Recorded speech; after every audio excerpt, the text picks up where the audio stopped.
Okay, first of all, I'd like to make a clarification. And yesterday I did mention this to the class. If you have any questions related to whatever, I would say that in these 10 days, whatever you have, the questions that might come to you, feel free to bring this up. And I would say there are some seniors, ask them. For example, the Venerable Kunpenla, the director of the center. Of course, she'll be very busy. I don't think she'll have time. But if you do get time to spend with her, then ask any small questions that you might have. Feel free to ask. And there are also some seniors like Carl, Vicent, and Santala, Vicent, and Joshua. And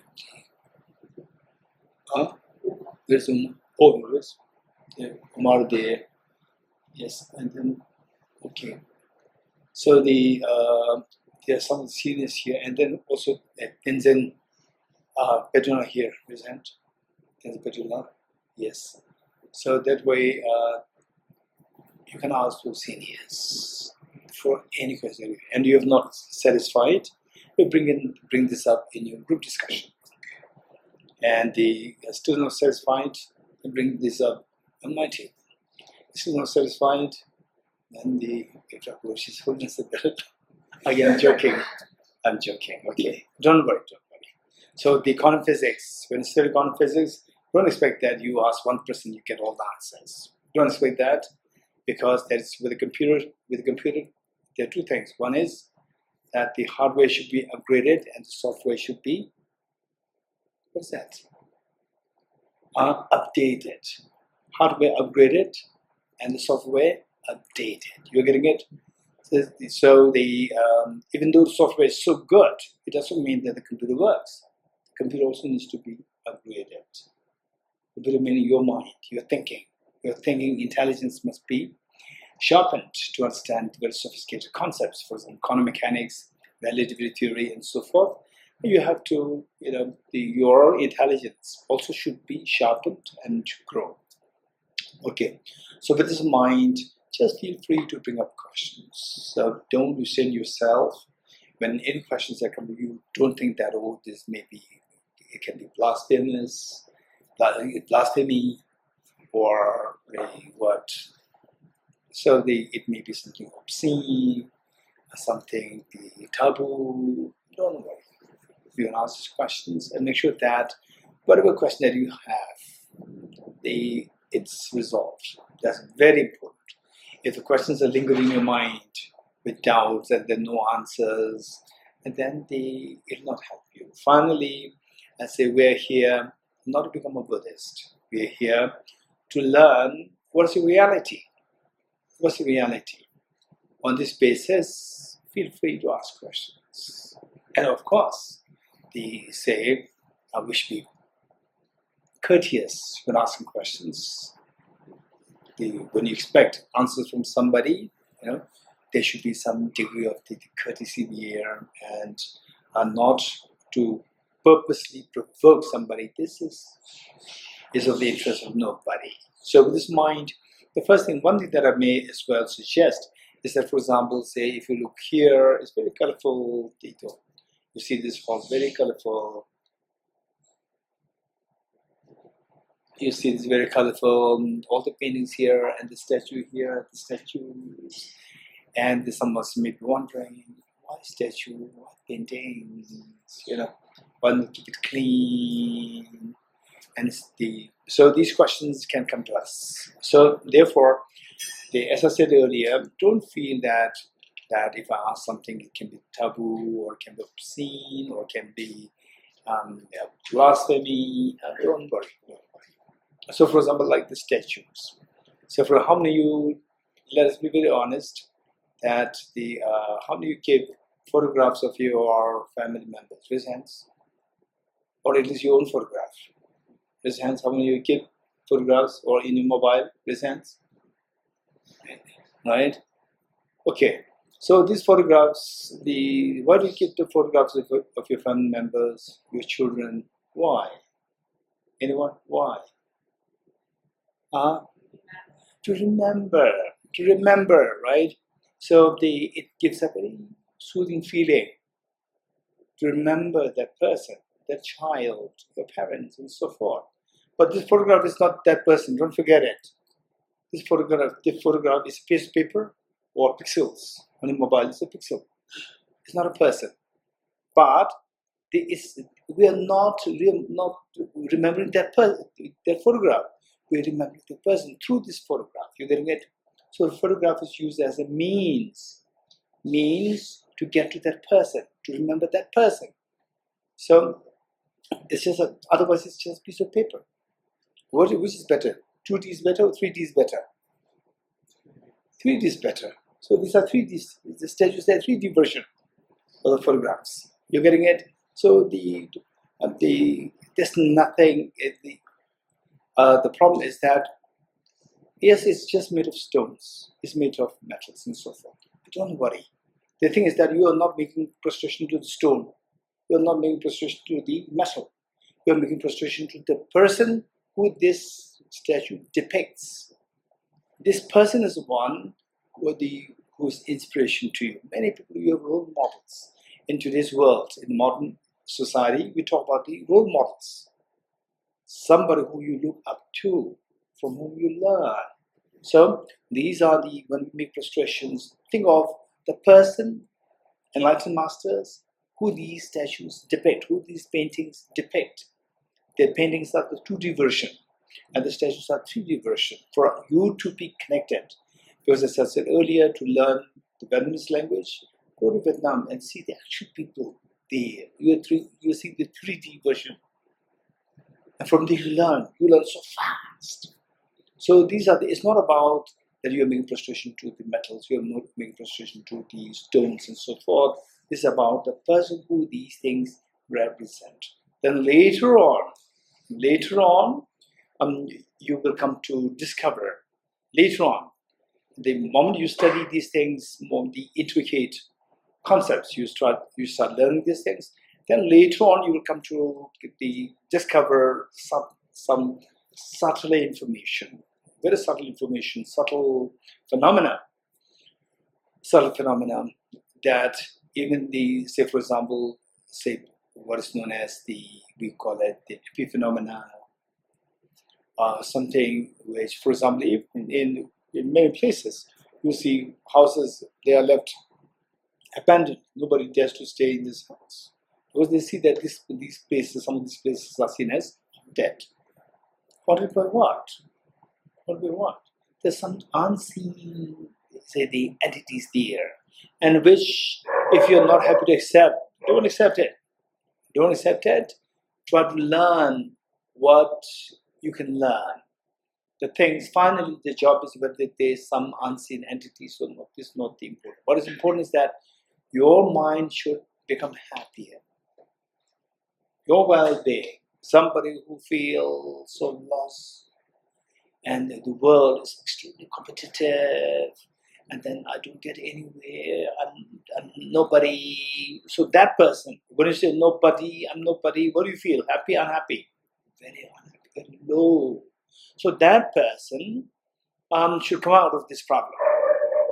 That where do we go in the world? Say, if you come across very hospitable places, you should be happy.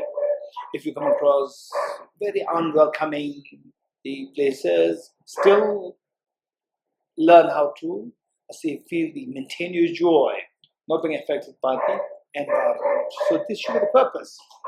And then in the process, by making prostrations, as I said earlier, if you keep your photographs or the photographs at least in your mobile and so forth, why are you keeping that? This is not the person, but this is just a pixel, putting together the pixels.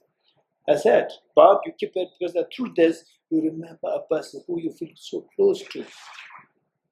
For the young boys who are the Ronaldo fans, or Messi fans, I know that you have many photographs of Messi and Ronaldo.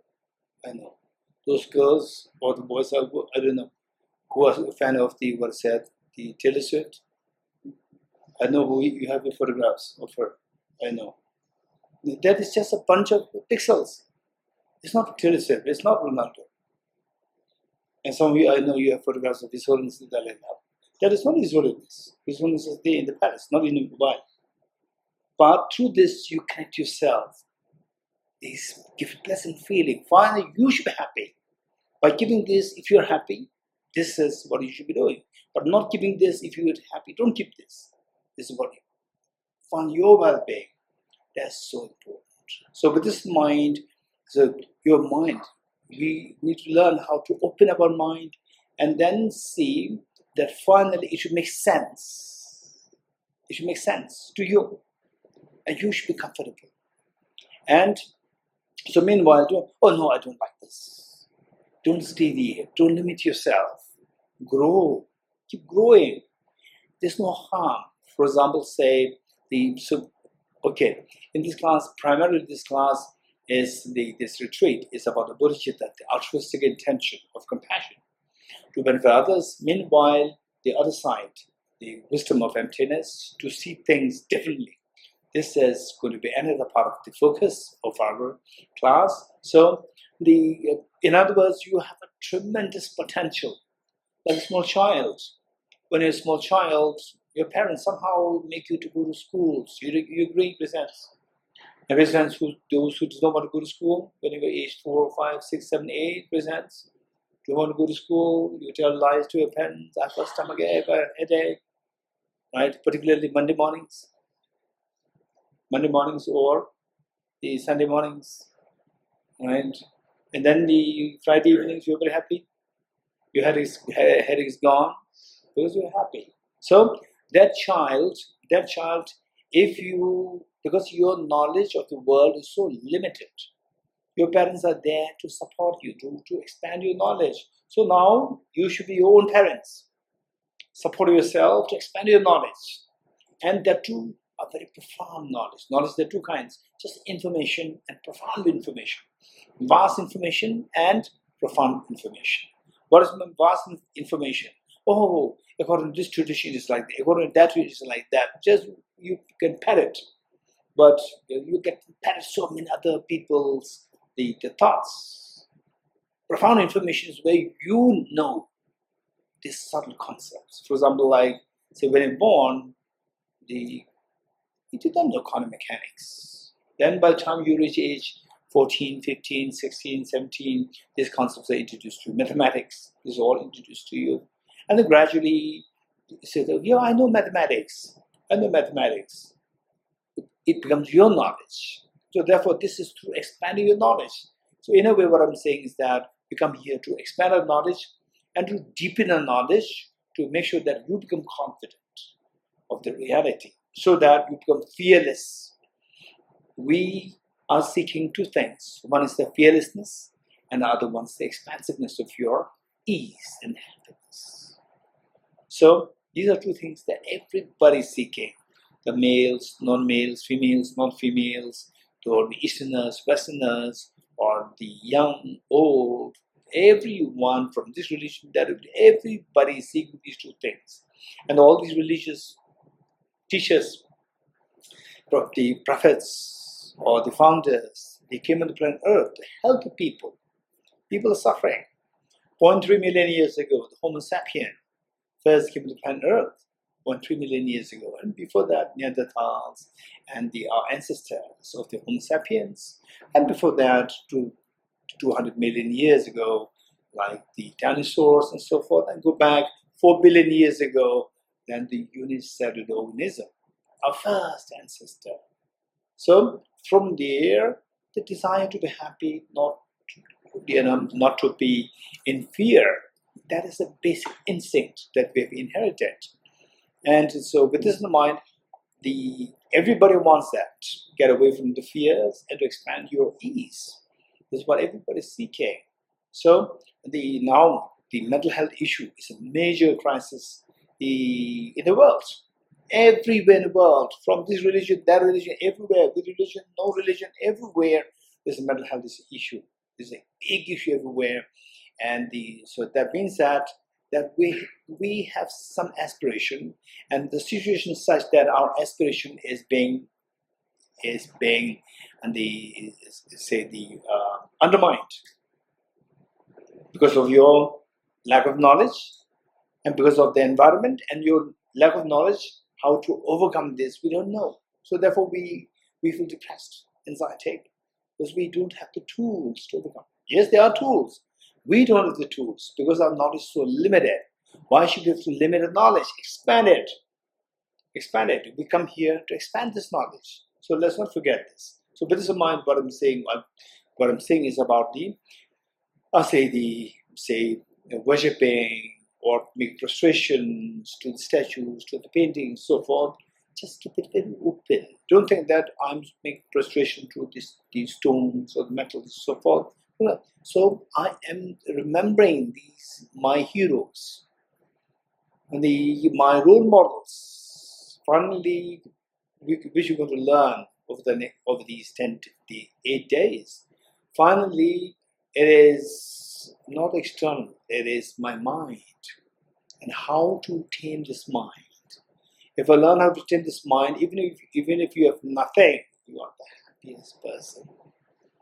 Even if something very small thing to survive yourself, just a piece of bread, you're a very happy person. Somebody have all these lavish things, still very unhappy, very unhappy. So we're going to learn the secret of happiness, the secret of fearlessness. So this is something that we're trying to learn from here, and for that we need to keep in mind that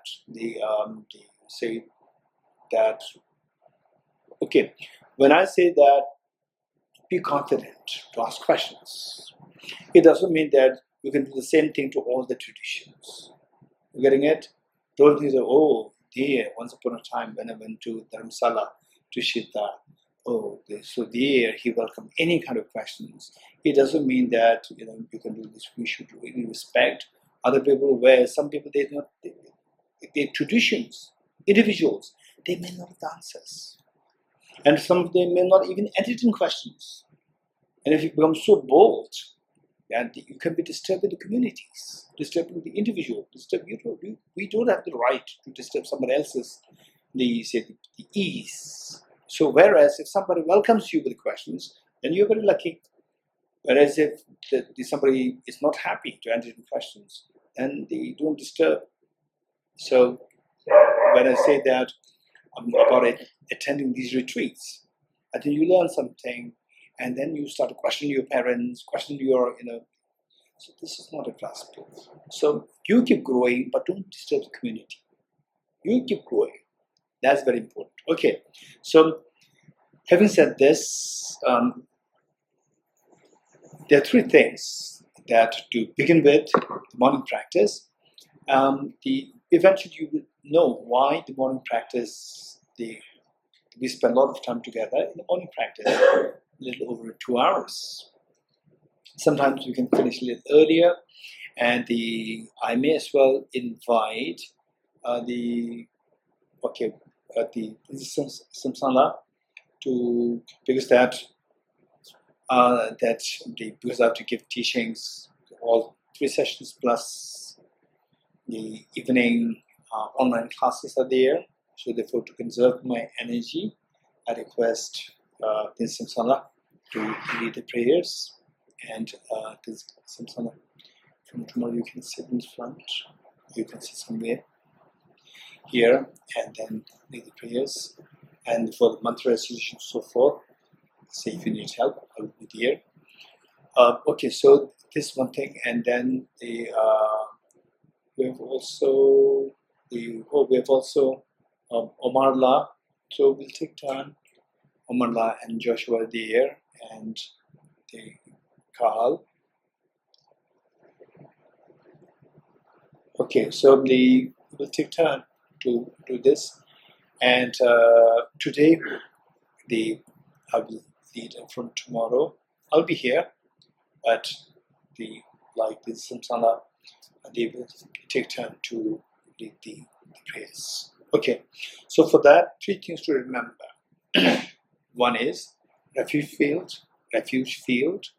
Number 2, Bodhichitta field. I'll explain. The first is refuge field. Number 2, Bodhichitta field.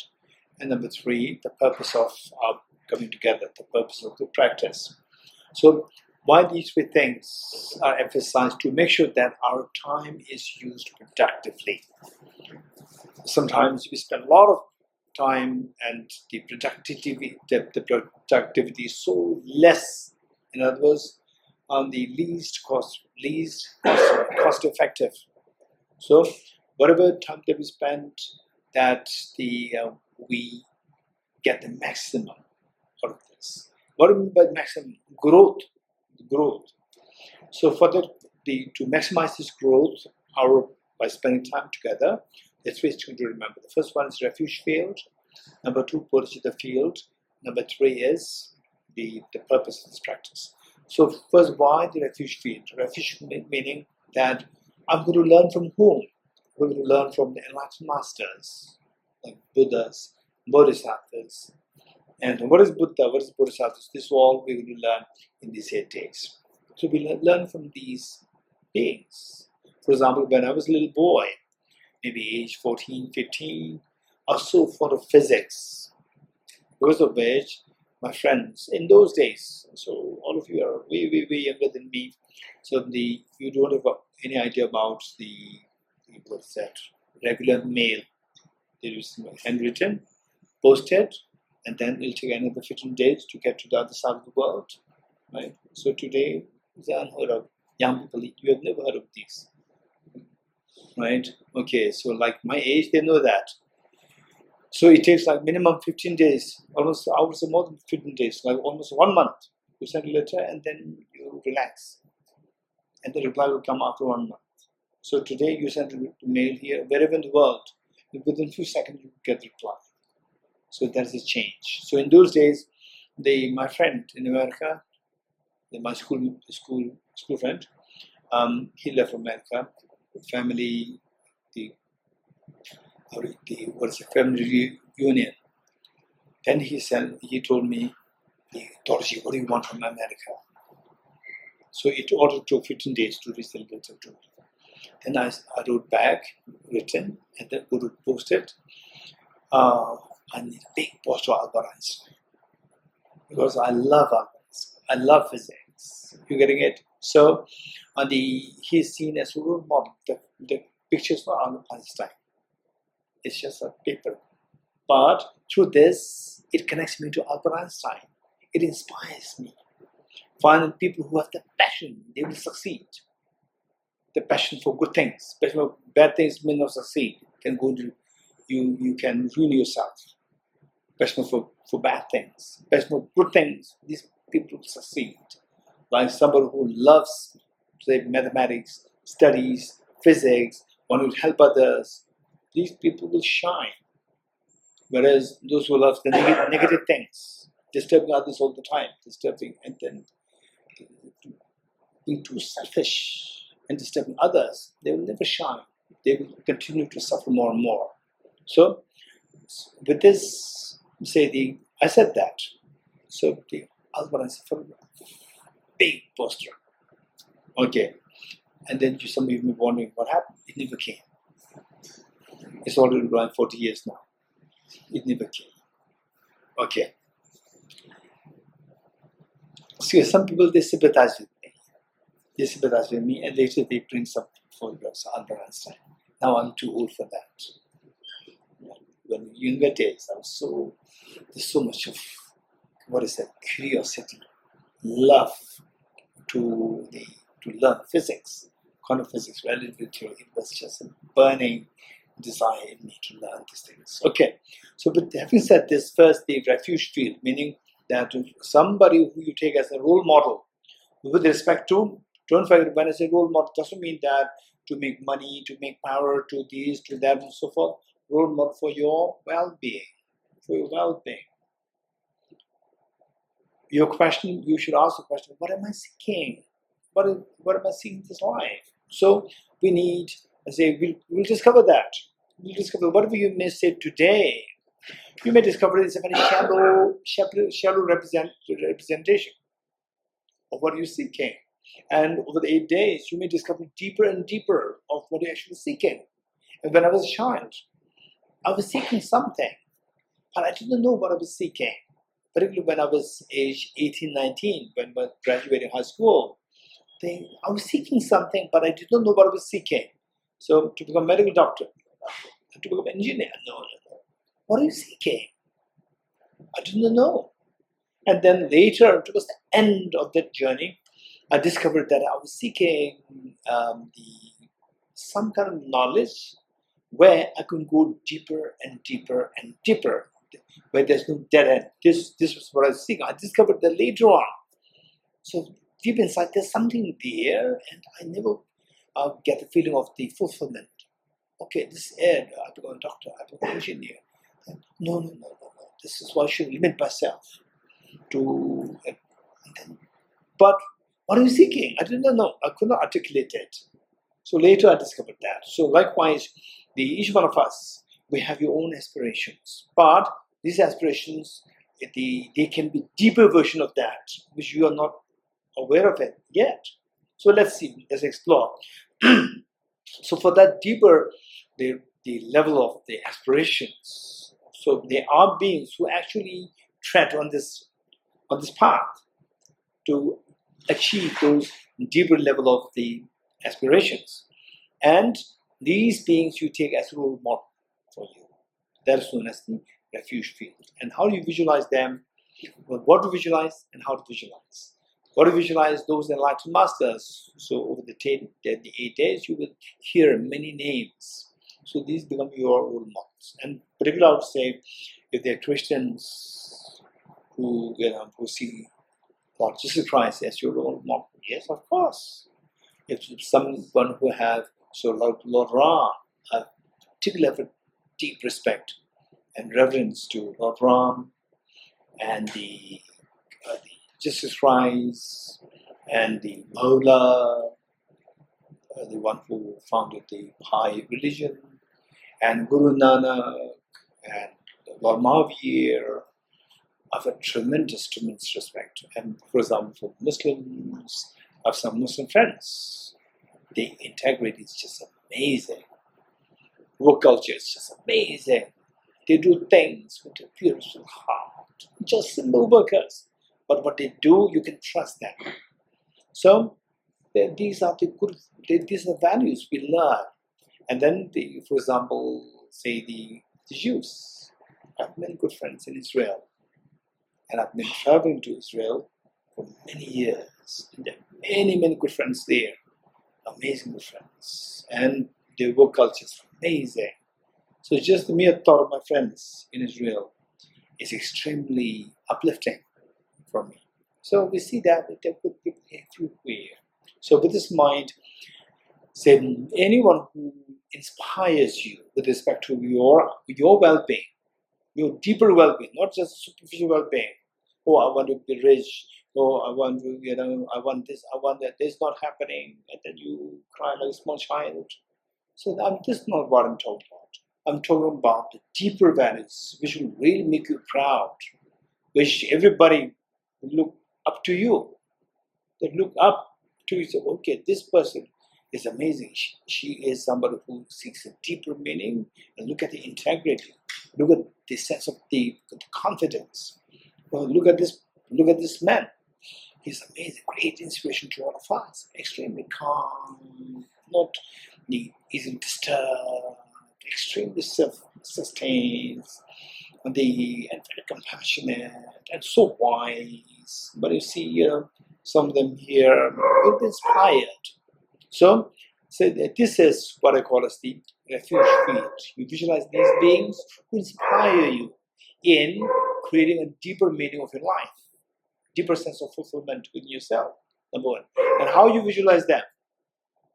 Just imagine extremely wise mother, extremely wise father who loves you so much, and you as a very tender young girl, young boy, and then they say, your parents, they love you so much, and they know the world, they know how to guide you, and they have the will, the love and affection to guide you. So visualize these enlightened beings as somebody endowed with these amazing qualities, wisdoms, plus their affection to you. So that is how you visualize them as so loving, caring, and affectionate, number one. Next is the Bodhichitta field. Bodhichitta, you learn it, the aspiration to awaken your hidden treasure.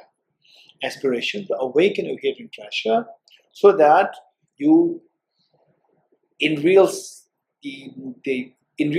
of the word, that you become fearless, totally fearless, that you're not dependent on any external factors. So, for example, you get a good house to stay, good. As long as there's a shelter, it's fine. You know, you are not too obsessed, and then you are not too dependent on external things.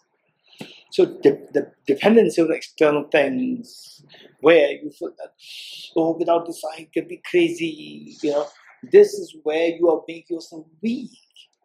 You're not weak. Your true nature is amazingly strong. There's a total fearlessness. The more you depend on external things, oh no, I need a very cozy house, which means that you are making yourself weak. If you get a cozy house, well and good. If you don't get it, if this is the only option, still don't let your mind be disturbed. That is the strength. So for that, you see, the real strength comes. Look at the mothers. Say for a child, the mother may not be a great strength for the neighbor's child, but for the mother's child, the mother is one of the greatest of the strengths in the universe, where she can remain hungry as long as she sees that you are fat. She can remain, say, the cold as long as you have a warm blankets to put on. This is strength. She should not cry, oh, I'm cold, I'm hungry. And the child says, no, I don't, I'll take care of you. Once I'm taking care, I'll take care of you. No, mothers are very strong. So, this is one thing. Number two is the intelligence. Number one is compassion. Compassion makes you very strong. You will not be selfish. You will not disturb others. You will help rather than disturbing others. So, that is your strength. Selfishness is your weakness. Other one is intelligence as opposed to ignorance. Ignorance is a weakness. Why the world invests like 90% of the world wealth for the education of the citizens? Because the education illuminates the wisdom to dispel the darkness of ignorance. So ignorance is one of the evils. Selfishness is evil. Ignorance is evil. So the wisdom to counter the ignorance and the compassion, universal compassion to counteract the selfishness. It makes you strong. Okay, so with this in mind, Bodhichitta is the aspiration to awaken your hidden treasure so that you can be of greatest benefit to all others and to yourself. That's the Bodhichitta. And of course, don't worry too much of that part. We have to define it, we have to explain it, what are the divisions, how to get there, all this will study. So that is the Bodhichitta field. Bodhichitta field means the beings to whom you learn to practice compassion, universal compassion for them. And we may not have a sense of compassion. Oh no, this person, that person, I don't like it. No compassion, not for them. My compassion for these people. This is our limitation. This is how we are limiting ourselves. So meanwhile, this sort of thought is a cognitive thinking, and that limits our joy. That limits our joy. Look at His Holiness. His Holiness the Dalai Lama. Anybody comes to you, he welcomes you, embrace you. He will never say that, okay, you are outcasted, you don't come close to me. He'll never say that. He'll embrace everybody.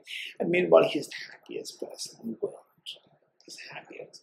Because his strength of compassion is so encompassing that it doesn't create a prison for himself. So, I love you, I don't love this person. You're creating prison. Small space.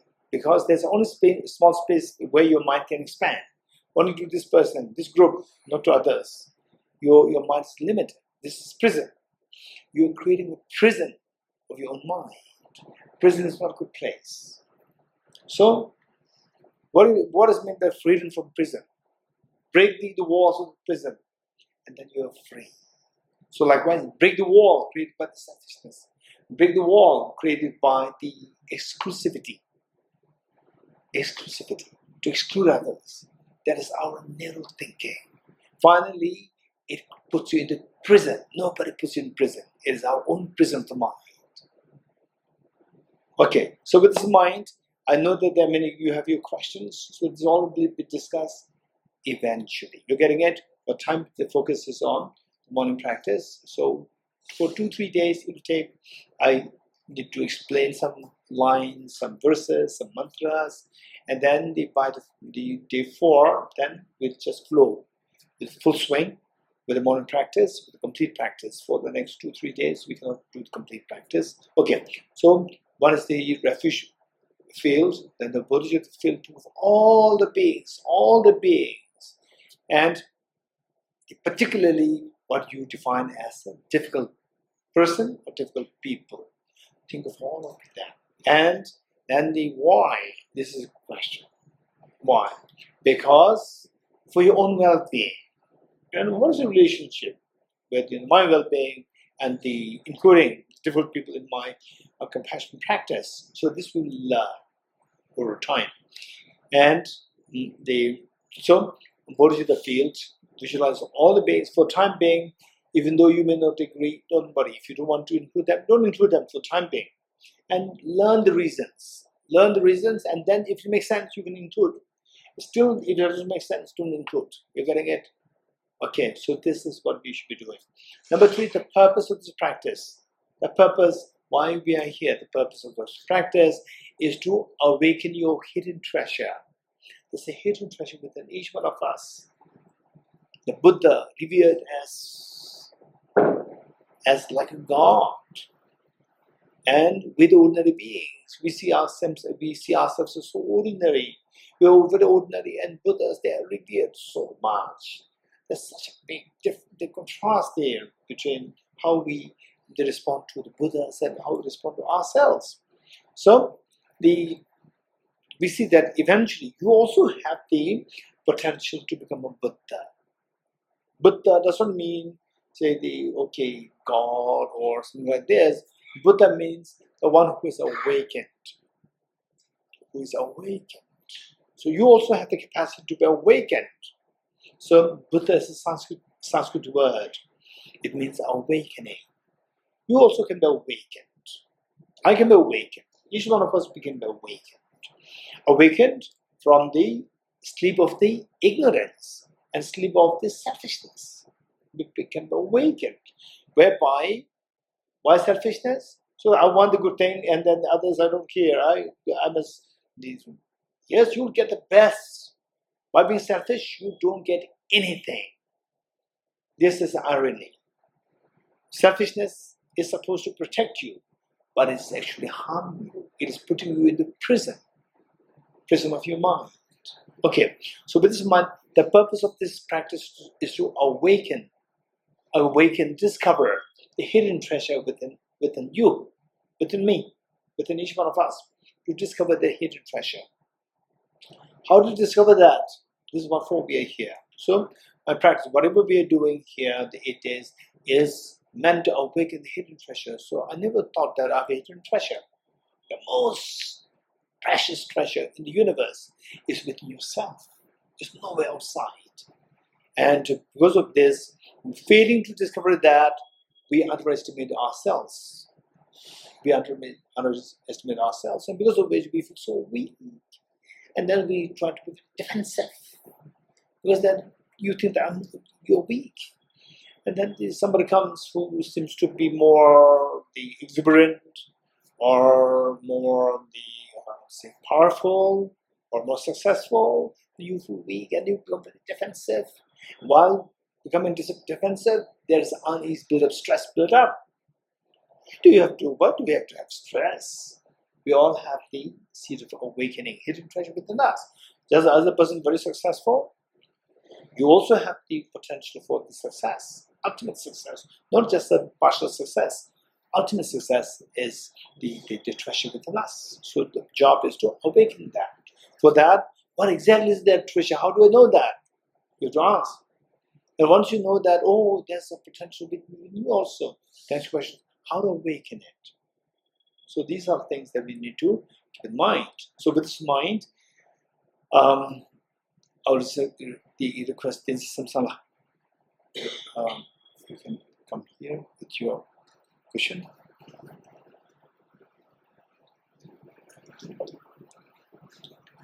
Sibla, the rocks, the marquee.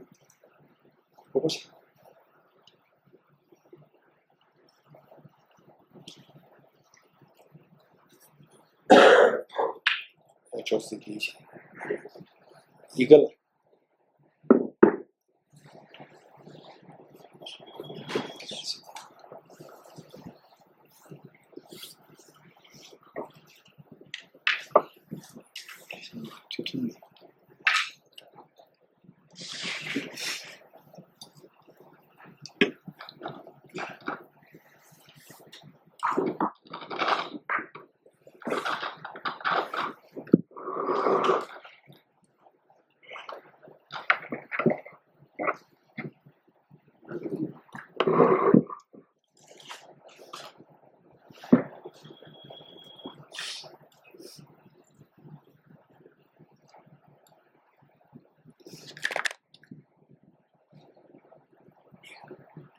Yes, kid.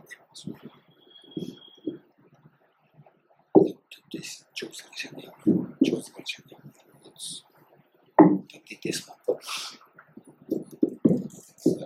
this one. 지금 말해 강치.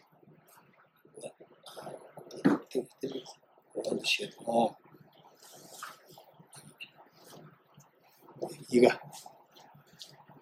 허두샷. This position.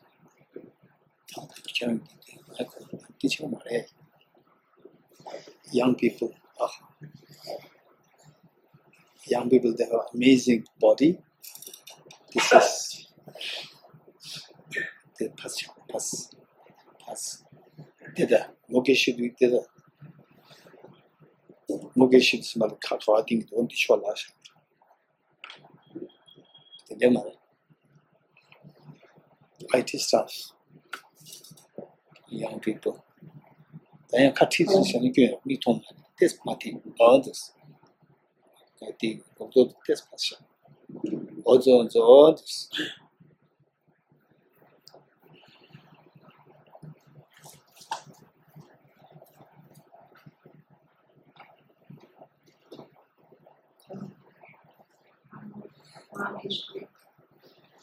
Induced by great compassion.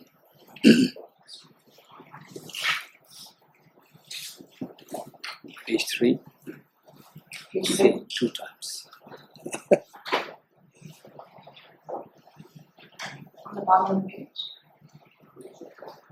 Page 3.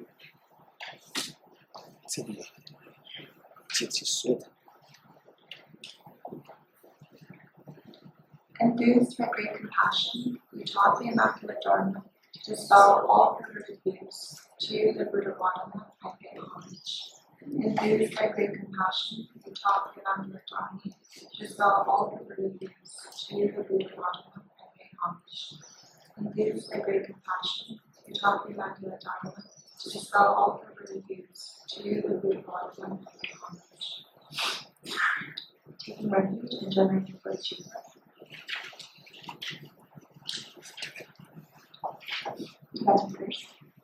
Sangye chodam Soge Jonam La Chanju Batu Tami Jatsu Shi Bage Jinzo Gebe Chonam Ye Chola Penji Sanje Tupara Shu Sanje Choda Soge Jonam Chanju Batu Tami Jatsu Shi Bage Jinzo Gebe Chonam Ye Chola Penji Sanje Tupara Shu Sanje Choda Soge Chonam Chanju Batu Tami Jatsu Shi Bage Jinzo Gebe Chonam Ye Dola Benjire Sanje Dubaran Shu.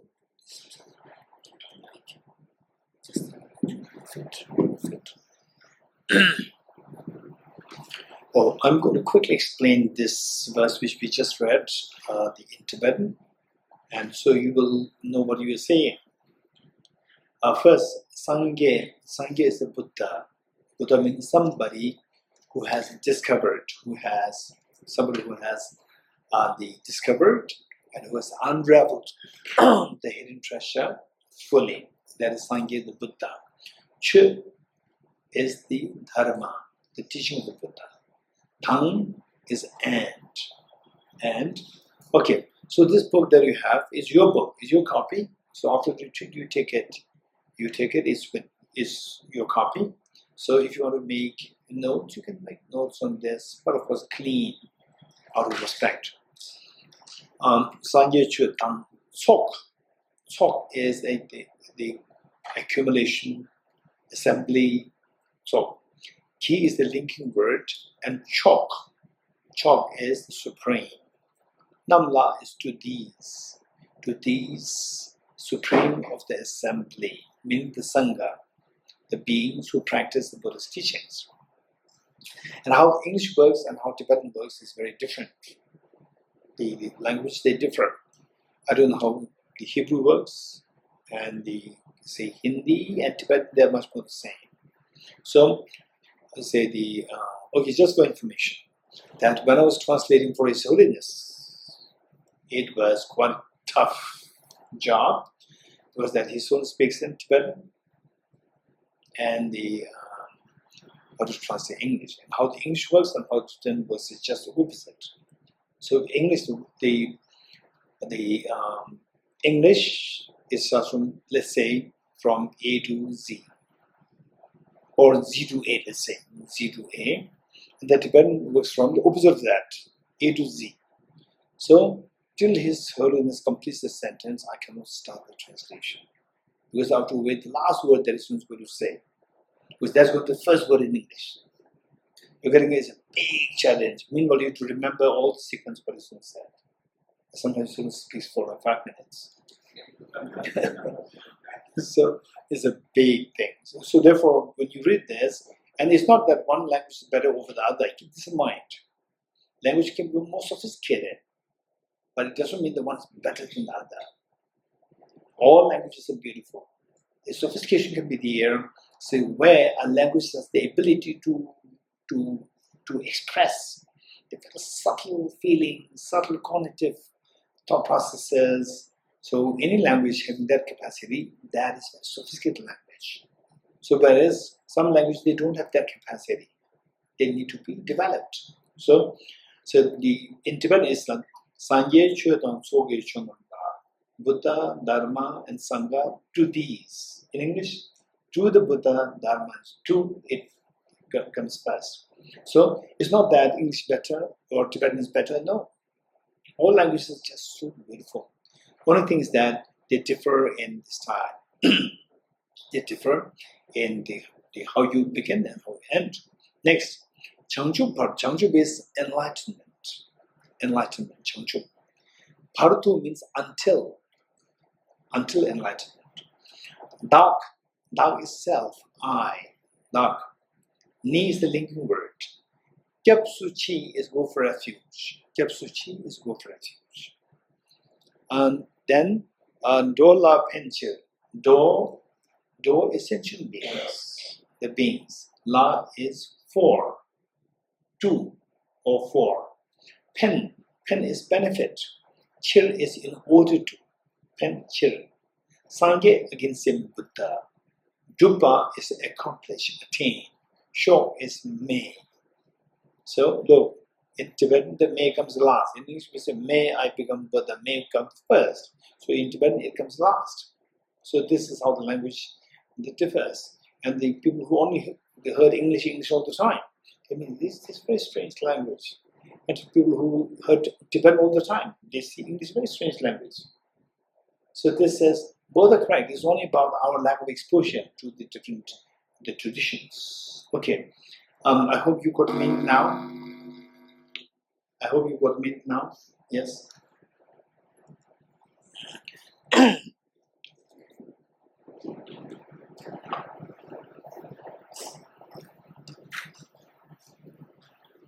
go for refuge. Tibetan. 2 more times. Okay, we're going to go Tibetan. Sangye chula tsuke chonamba, chanchu patu dani kyabzu che, tawe jinso kebe sonamye, roda benshi sangye dubara sho. Sangye chula tsuke chonamba, chanchu patu dani kyabzu che, tawe jinso kebe sonamye, roda benshi sangye dubara sho. I go for refuge until I'm enlightened to the Buddha, the Dharma, and the Sangha. By my accumulations to the practice of giving and so forth, may I become a Buddha to benefit all sentient beings. I go for refuge until I'm enlightened to the Buddha, the Dharma, and the Sangha. By my accumulations to the practice of giving and so forth, may I become a Buddha to benefit all sentient beings. I go for refuge until I'm enlightened to the Buddha, the Dharma, and the Sangha. By my accumulations to the practice of giving and so forth, may I become a Buddha to benefit all sentient beings. Independent origination, there is no ceasing, no arising, no annihilation, no permanence, no coming, no going, no separateness, and no sameness. I prostrate to the constant Buddha, the supreme of all teachers, the one who taught this peace which is free to collaborations. I prostrate to the mothers of the hearers, the Bodhisattvas and the Buddhas, which through the knowledge of all lead hearers seek pacification to complete peace, which through the knowledge of paths causes those who be migrators to achieve the ends of the world, and through the possessions of which helps the doers expound a variety of teachings. The one who has transformed into the reliable guide, motivated by altruism to benefit sentient beings, the teacher, Sugata, and protector, Jiva, and frustrations. The one who has eliminated the web of conceptualizations and is endowed with the divine bodies that are vast and profound, who eternally shines forth with forever noble likeness, to you, the Buddha, I make prostrations. Inspired by wisdom and compassion, today in the Buddha's presence, I generate the mind of full awakening for the benefit of all sentient beings. The essence of the dependent origination mantra. Om Ye Dharma Hetu Prabhava Hetum Desham Tathagato Yavata Desham Jayo Nirodha Evam Bhati Mahashramanaye Swaha. Om Ye Dharma Hetu Prabhava Hetum Desham Tathagato Yavata Desham Jayo Nirodha Evam Bhati Mahashramanaye Swaha. Om Ye Dharma Hetu Prabhava Hetum Desham Tathagato Yavata Desham Jayo Nirodha Evam Bhati Mahashramanaye Swaha. Meaning of the Tantra Mental Mantra. All phenomena arise from causes. The causes are taught by the Tathagata. The cessation of causes as well is taught by the various species.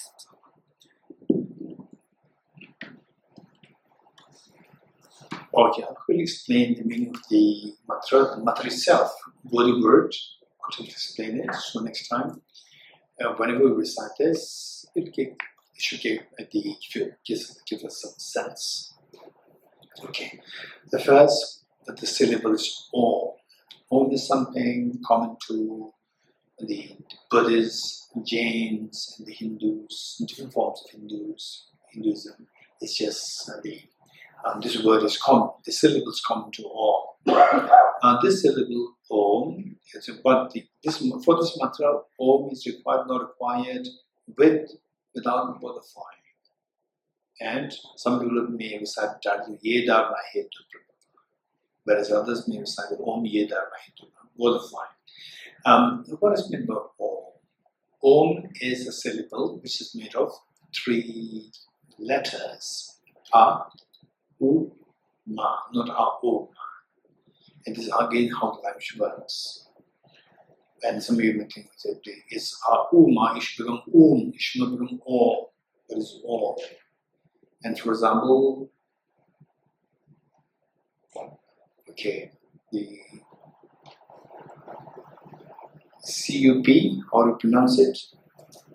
Cup. P-U-T, but.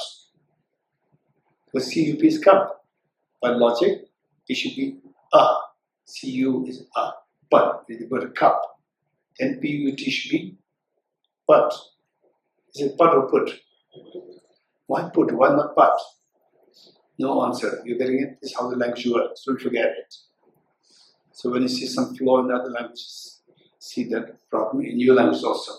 All languages have some problems. You're getting it? Whether it's a problem or is it greatness, I don't know. But don't forget it. Before you point a finger to others, point a finger to yourself, and then you say, oh, there's strange things there, but and not put. Put and not but cup and not. Right? Okay. It's minute, minute, same spelling, but different the sound. So keep this in mind. So this word Om is made of 3 letters, A, U, Ma. And these 3 letters, they symbolize your body, speech, and mind. And also the body, speech, and mind of the Buddhas. In other words, don't think the Buddhas means outside. When you become a Buddha, your body is symbolized by the letter A, your speech symbolizes the letter U, and your mind symbolized by the letter Ma. So when you recite this Om, this should remind us that I should not remain a suffering person. I should not remain as a miserable person. I should change my body, impure body, to the pure body of the enlightened Buddhas. I should change my speech from the extremely unrefined speech to the very refined speech of the Buddhas. I change my mind from the ordinary mind to the very unhappy, ignorant mind to the happiest and the most fearless mind, full of wisdom, full of compassion. So, with this, in other words, I should become enlightened by awakening my hidden, discovering my hidden treasure. What more? Then the question is, how do you do that? How do you do that? Is by, gaining conviction in the efficacy of the law of cause and effect. Albert Einstein, he does not believe in the concept of the randomness. Quantum physics, when it talks about randomness, Einstein said God doesn't play dice. There's no room for randomness. The whole universe is operating based on the physical law of cause and effect. So this is exactly what the Buddha is saying. That don't expect, for example, like some problems happen, you have health issues, or you have COVID, and pray to Buddha. No. Go for medical treatment. If you're hungry, pray to Buddha, may hunger go away. No. Go to kitchen, eat food. This is the Buddha's advice. So don't follow blindly. This is Buddha's advice. Don't follow blindly. Know the cause of relationship. Your hunger originates by not having food. So now if you don't want hunger, remove the factor which makes you to feel hungry. What is that factor? Not eating food. So how to remove the factor of not eating food? Eat food. Eat food, then the consequence of hunger will go away. If you don't know physics, if you don't know, if you want to become Nobel laureate in physics, right? Don't recite Om Mani Mani Mama, Om Mani Mani. You recite mantra, Buddha mantra for 100,000 times. 50 years, you recite Buddha mantra. Please, Buddha, make me Nobel laureate in physics.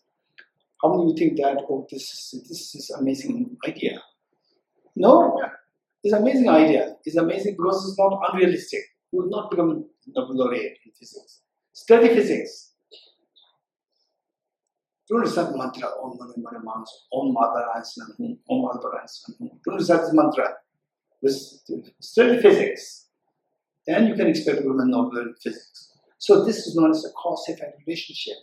There's no room for blind faith, except in reality. Because the reality is governed by the whole cause and effect relationship. So if you know what a particular result, check what is the cause of that. Check that. Remove that cause, and the undesirable result will go away. So this is what's taught here. Ye dharma hetu prabhava. Ye dharma means these. Ye, these. Dharma phenomena. This phenomenon of happiness, this phenomenon of miseries. Hetu, cause. Prabhava, arise. These phenomena of experiences of joys, experiences of sadness, miseries, they all arise from their respective causes. Hetu is a cause. Prabhava is the arise. These phenomena, they don't come randomly. They came from their respective causes. Next, Hetum Desham Tathagato Yavata. Hetum is the plural form of the cause. The cause of these, particularly the miseries. Desham is these causes. Desham Tathagato, the Buddha. Tathagato meaning the one who has seen the ultimate. The Tathagata, ultimate. The Yavata is said what these causes are, the causes of the miseries that we go through. What these causes are, the Hitum Desham, these causes were taught by the Tathagata. Tathagata, Buddha. Yavata is taught or said or taught by the Buddha. What these causes are is taught by the Buddha. Now, once you know what these causes are, the causes of the miseries, once you know that, then our job is to remove the cause of miseries so the miseries will stop. Okay, how many of you have shed tears in your life? Raise hands. How many have shed tears in your life? Raise hands. Shed tears. Okay, how many don't know what is tear? I don't know what is tear. Everybody's raising their hand, but I don't know what is tear. Okay, we shed tears.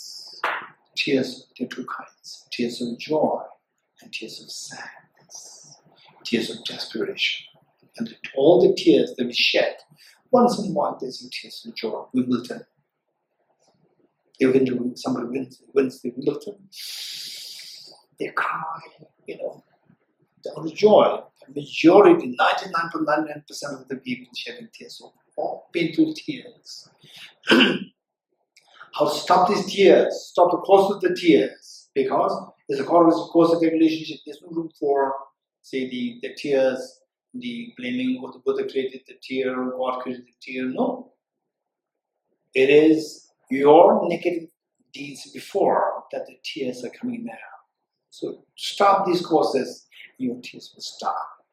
Okay, so Desham, Jayu, Niruddha. Desham is these, Jayu is whatever of these causes of the miseries. Niruddha is cessation. Cessation comes to an end. How to bring an end to whatever of these causes of the miseries?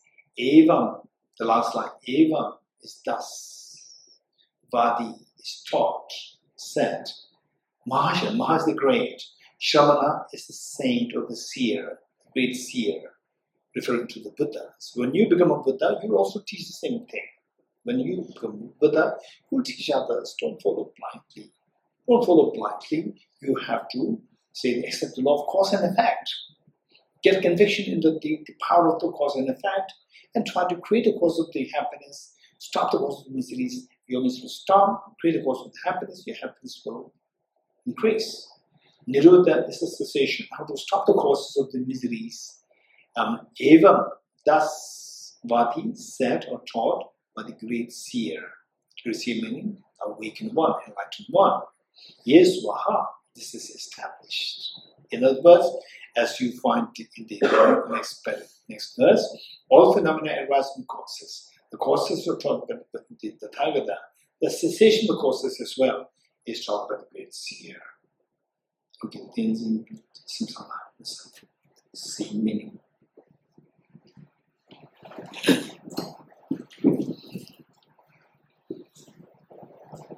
Meaning is potential of the mantra. All phenomena arises from causes. The causes are taught by the Tathagata. The cessation of causes as well is taught by the Great Seer. Profound, peaceful, elaboration-free, clear light, and non-compulsive, such is the nectar of Dharma I have discovered. Finding no one defiling this teaching, in silence I will retire into the woods. Beyond utterance, thought, and expression is the perfection of wisdom, which is unformed, unceased, and has the nature of space. It is the object of apprehension of self-realized wisdom. To you, the mother of the Buddhas, over 3 times I paid obeisance. The 4 seals of the Buddha's teaching. All composite things are impermanent. All contaminated things are the nature of suffering. All phenomena are the nature of emptiness and selflessness. Transcending sorrow is peace. The Guru is the Buddha. The Guru is the Dharma. Likewise, the Guru is the Sangha. The Guru is the source of everything wholesome. I go for refuge in the Guru. By the sound of the vibrant drum of Dharma, you liberate all beings of miseries. I beseech you to kindly remain and give teachings until the end of the expanse of billions of ages. The Buddha does not watch the negativities of things, nor does he remove their miseries by his hands. His spiritual realizations are not transferred to them. It is by teaching the truth of suchness that beings are liberated. With folded hands, I beseech the Buddhas of all directions to shine the light of Dharma for all bewildered in miseries of them. Instructions on parting from the 4 attachments. If you are attached to this life, you are not a spiritual practitioner.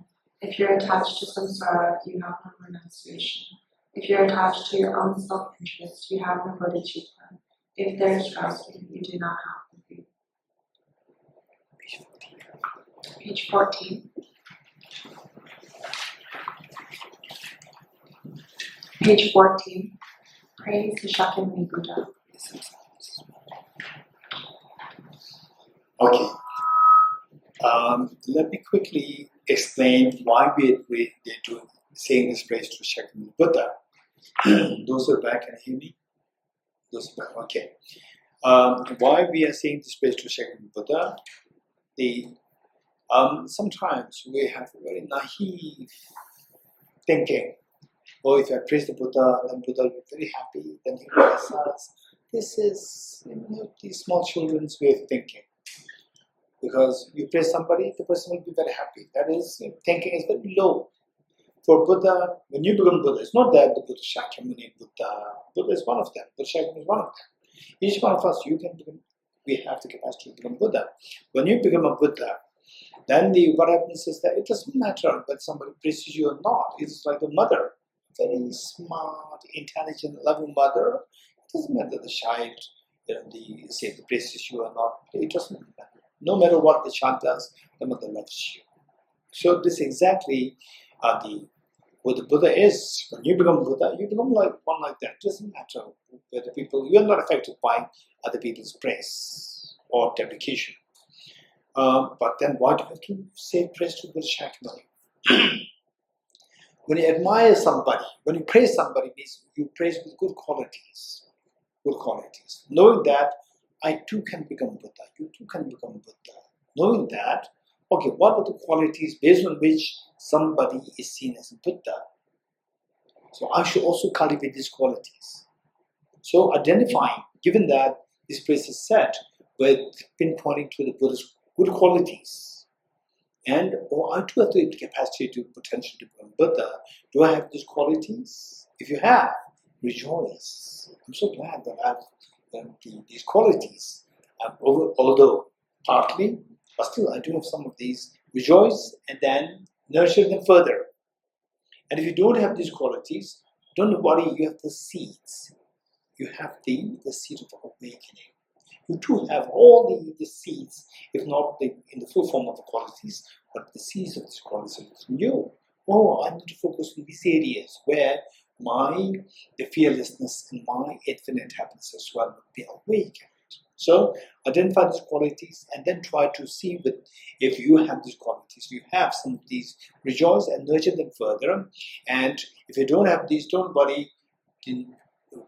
Generally, this very strong, the confidence within yourself that I do have these seeds. At least the seeds I have, my job is to germinate these seeds and then nourish them further. So this is how we need to read this praise. Praise the Shakyamuni Buddha. To the founder, the endowed transcendent destroyer, the one gone beyond, the foe destroyer, the completely perfected, fully awakened being, perfect in knowledge and in good conduct. Sugata, knower of the world, supreme guide of human beings to be tamed, teacher of gods and human beings, to you, the completely and fully awakened one, the endowed transcendent destroyer, the glorious conqueror, the subduer from the Shakya clan, I prostrate, make offerings, and go for refuge.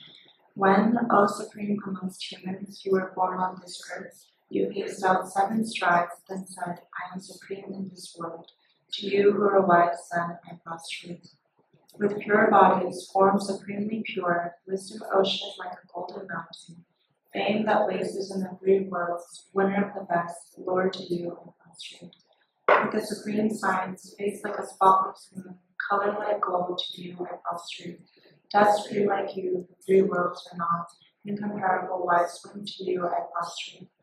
The Savior having great compassion, the Founder having all understanding, the field of merit with qualities like a vast ocean, to you, the Tathagata, I prostrate. The purity that frees one from attachment, the virtue that frees one from the lower realms, the one path, the sublime pure reality, to the Dharma that pacifies, I prostrate. Those who are liberated and also show the path to liberation, the holy field qualified with realizations, were devoted to the moral precepts, to you, the Sangha, I prostrate.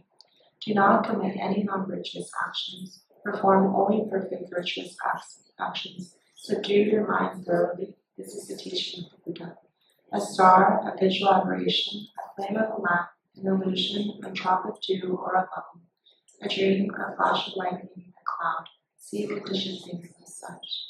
Through these merits, may sentient beings attain the link of all states, subdue the foe of faults, and be delivered from the sorrow's ocean, perturbed by the waves of aging, sickness, and death. Page 29. Page 29.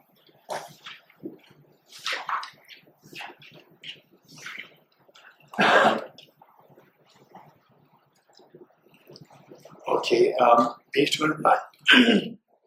Heart Sutra. I'm going to quickly explain what we're reading. Actually, people do a whole teaching on this, although it's a short text, but they do a whole teaching because this is a very condensed topic. I'm going to give the overview of what the Heart Sutra is. Finally, the Buddha identified that all our miseries are rooted to ignorance. And ignorance, being selfish is also ignorance. Being selfish. Ignorance how? By being selfish, we think that we get the maximum. On the contrary, we get the least. And we suffer the most by being selfish. So this is ignorance. So the Buddha taught that all our problems are rooted in ignorance. And your true nature is beyond ignorance. Your true nature is the elimination of ignorance. It's full of wisdom. But that wisdom for the time being is obscured by the stains, mental defilements, and particularly the ignorance. How to get rid of this ignorance? If you're in doubt, what should we do? If you want to read the book, and suddenly there's a power cut, and you pray, oh Buddha, please remove the darkness. If the Buddha is sitting next to you, he'll be very upset. What the unwise follower, why don't you light a candle? So this is what one of my friends, one time, early morning, she called me up and said, Geshe-la, I'm going to give up Buddhism. I said, it's okay. No, it's rituals. And she was saying, oh, Geshe-la, I'm serious. I'm giving up Buddhism. And I said, yes, okay. So what should I say? It's okay. She's actually provoking me to say why. To ask why. And finally, yes, I'm giving just I said why. Then she said that there was all these 3 years I'm praying to the Buddha, I'm praying to Aryatara, the female Buddha, Aryatara, and the Buddha Shakyamuni. I'm praying. And he said, okay, it's fine. And my prayers are never answered. I said, it's fine. She said, no, I'm very serious. My prayers are never answered. And then, in a way, she was asking me to ask her, what's the prayer? I said, what's the prayer?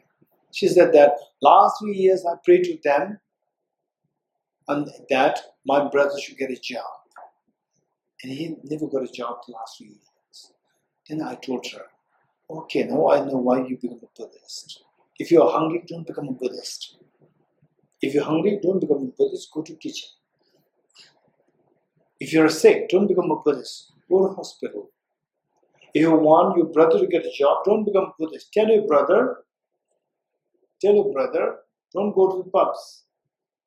Don't go to nightclubs.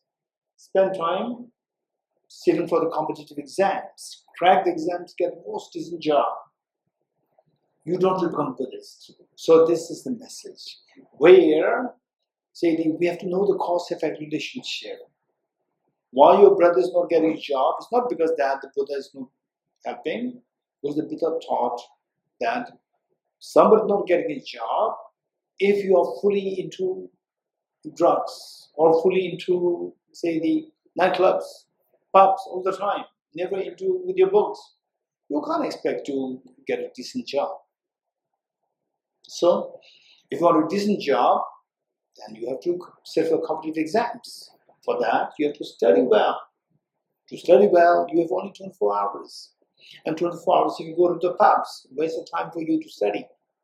So this is the meaning. With this mind, the wisdom to remove the ignorance. Don't bring Buddha, please remove my ignorance. No. Remove the ignorance, the Buddha taught the wisdom. So cultivate the wisdom. So Buddha is a guide. Buddha will not lift you up from the miseries. If this is what the Buddha can do, but now nobody should be suffering. Nobody should be suffering. But see, the world is full of suffering. Everywhere there's a suffering. Rich people suffering, poor people suffering. The world leaders are suffering. People in the world are suffering. And the educated people are suffering. Uneducated people are suffering. Everyone is suffering. If somebody can lift you like this, touch you and your misery is gone. By now, nobody should be suffering. But the world is full of suffering. It's reality. So there are some propagandas there. And, just touch it and your miseries go away. Once in a while, some miracles can happen. Once in a while. It's not universal. If it's universal, why the world is still suffering?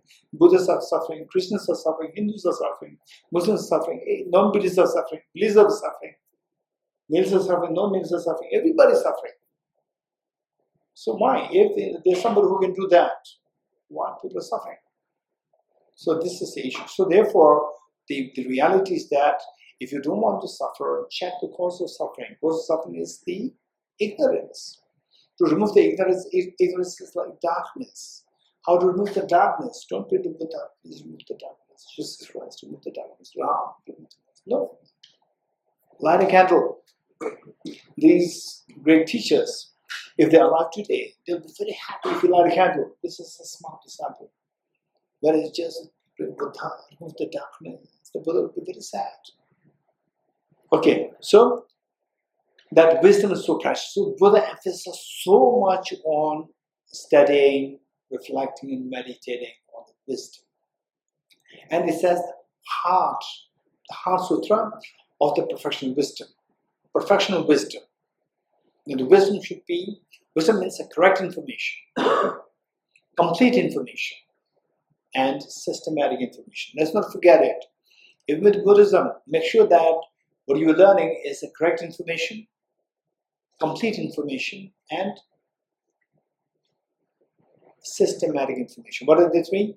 Number one, correct information, complete information, systematic information. Don't forget it. Only then you can think of your miseries being removed. So the Buddha taught this wisdom. And this wisdom that in quintessence, in form of the quintessence, this Heart Sutra is what it is. It's very short, but it contains the whole thing. But then how much you get out of this Heart Sutra, it entirely depends on how well versed you are in this the study, contemplative meditation of the teachings. So to really appreciate or to really get the maximum out of this, reciting this recitation of the Heart Sutra and meditation of the Heart Sutra, we need to remember 3 points. 3 points not to miss. First point is what was the question? Okay, what happened was the Buddha was presiding over the congregation, and there was Avalokiteshvara, also referred to as the Bodhisattva of compassion. And on the other side was Shariputra. Shariputra, say in some of the depictions of Buddha, we see that the 2 monks on the 2 sides of the Buddha. So the 2 monks, one is Mukulyana and the other one is Shariputra. And why these 2 monks very special, that they are on 2 sides of Buddha, is that the Shariputra is respected for him being the most intelligent disciple of the Buddha, the one with the greatest of the intelligence. And the Mukulyana, the other one, is considered as one with the greatest miracle power, the one with the greatest miracle power among the disciples of the Buddha. So these 2 are depicted as 2 important monks beside the Buddha. So Shariputra was there on the vulture's peak. Buddha was presiding over the gathering, and the Avalokiteshvara was there, Shariputra was there. Then Buddha went into deep meditative experience of Atman reality. Then when you become a Buddha, anybody becomes a Buddha, you have access to the entire phenomena simultaneously, direct access to all phenomena simultaneously.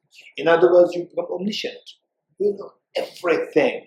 So while you're immersed in meditation, still you have access to the conventional world. So with this, the Buddha, the blessed Shariputra, to stand up, ask question to Avalokiteshvara.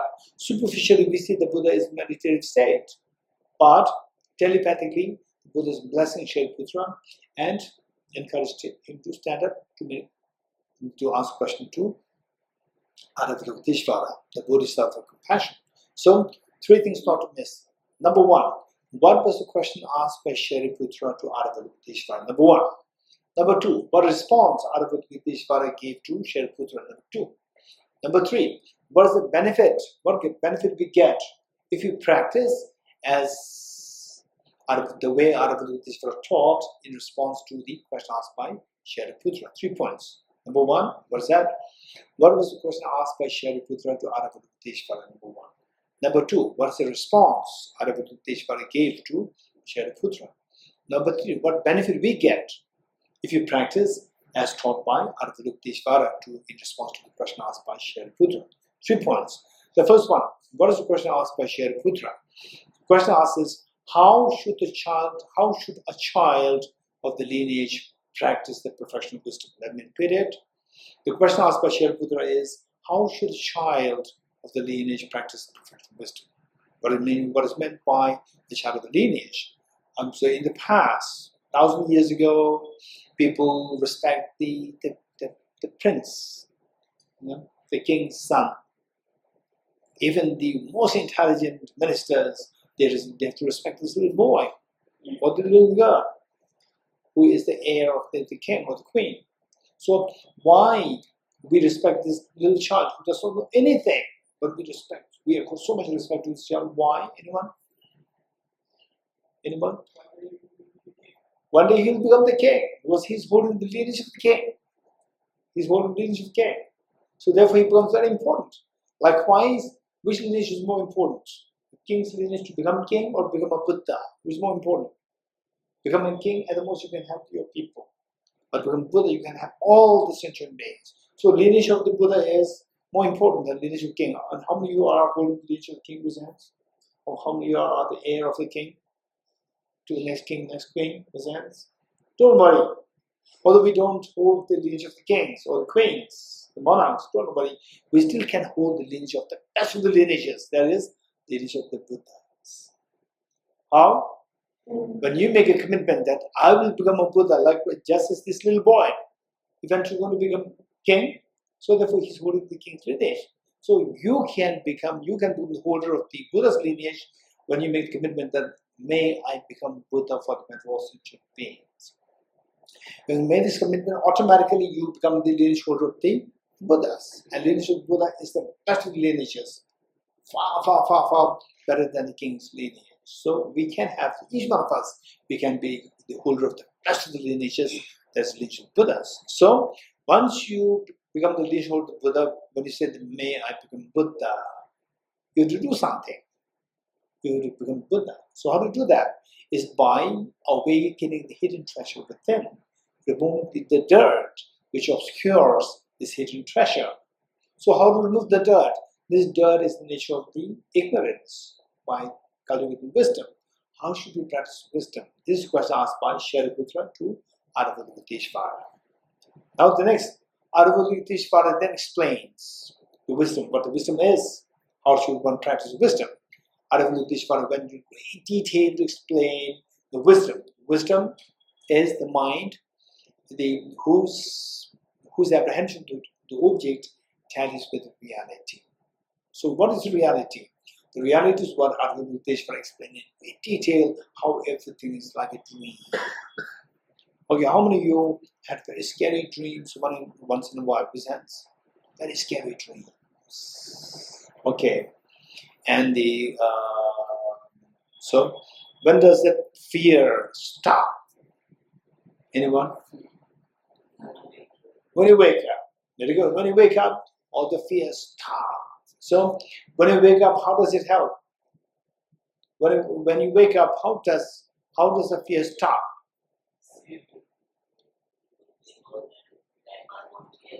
Yes, you do. When you wake up, you come to realize the dream, the scary ghost was not real. You getting it? So when you discover the dream is dream, your fears dissolve. The fear of the dream dissolves. So Aravadutishvara said that not only the conventional dream, whole world, whole universe is like a dream. So when you discover that, you wake up from the sleep of the ignorance, the dream that you create by the ignorance. So you wake up from that, and all your fears will drop. Okay, so this is what the Aravadutishvara taught, that everything is like a dream. Discover that, your fears of life will be stopped, and you become fearless. Okay, this is number 2. Number 3. Number 3 is what benefit we get if you practice as taught by Aravadutishvara to Shariputra. The benefit that we get is indicated again here, that when we say this wisdom, to know that everything is like a dream, this is the only entrance. All the Buddhas of the past, they traveled or traversed. This is the only gateway through which anybody who wants to become Buddha, anybody who wants to become awakened, this is the only entrance through which you have to traverse. So if you traverse this, you will reach to the island of the fearlessness. You will reach to the island of the infinite ease and happiness. Okay, so these are 3 points not to miss as we recite.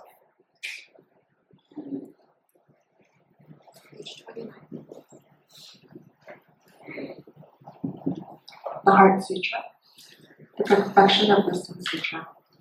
I prostrate to the Arya Triple Gem. Thus did I hear at one time. The Buddha was dwelling on Nasa Vulture's Mountain in Rajgiri, together with a great community of monks and a great community of bodhisattvas. At that time, the Buddha was absorbed in the concentration on the categories of phenomena called profound illumination. Arya Bodhichitta looked upon the very practice of profound illumination and wisdom and beheld those 5 aggregates also as empty and inherent nature. Then, through the power of the Buddha, the Venerable Shariputra said this to the Bodhisattva, Mahasattva, Arya, and Bodhichitta. How should any child of lineage who wishes to practice the activity of the profound perfection of wisdom do? He said that, and the Bodhisattva, Mahasattva, Arya, and Bodhichitta said this to the Venerable Shariputra. Shariputra, any son of the lineage or daughter of the lineage who wishes to practice the activity of the profound perfection of wisdom should look upon it like this, correctly and repeatedly beholding those 5 aggregates also as empty of inherent nature. Form is empty. Emptiness is form. Emptiness is not other than form. Form is also not other than emptiness. In the same way, feeling, discrimination, compositional factors, and consciousness are empty.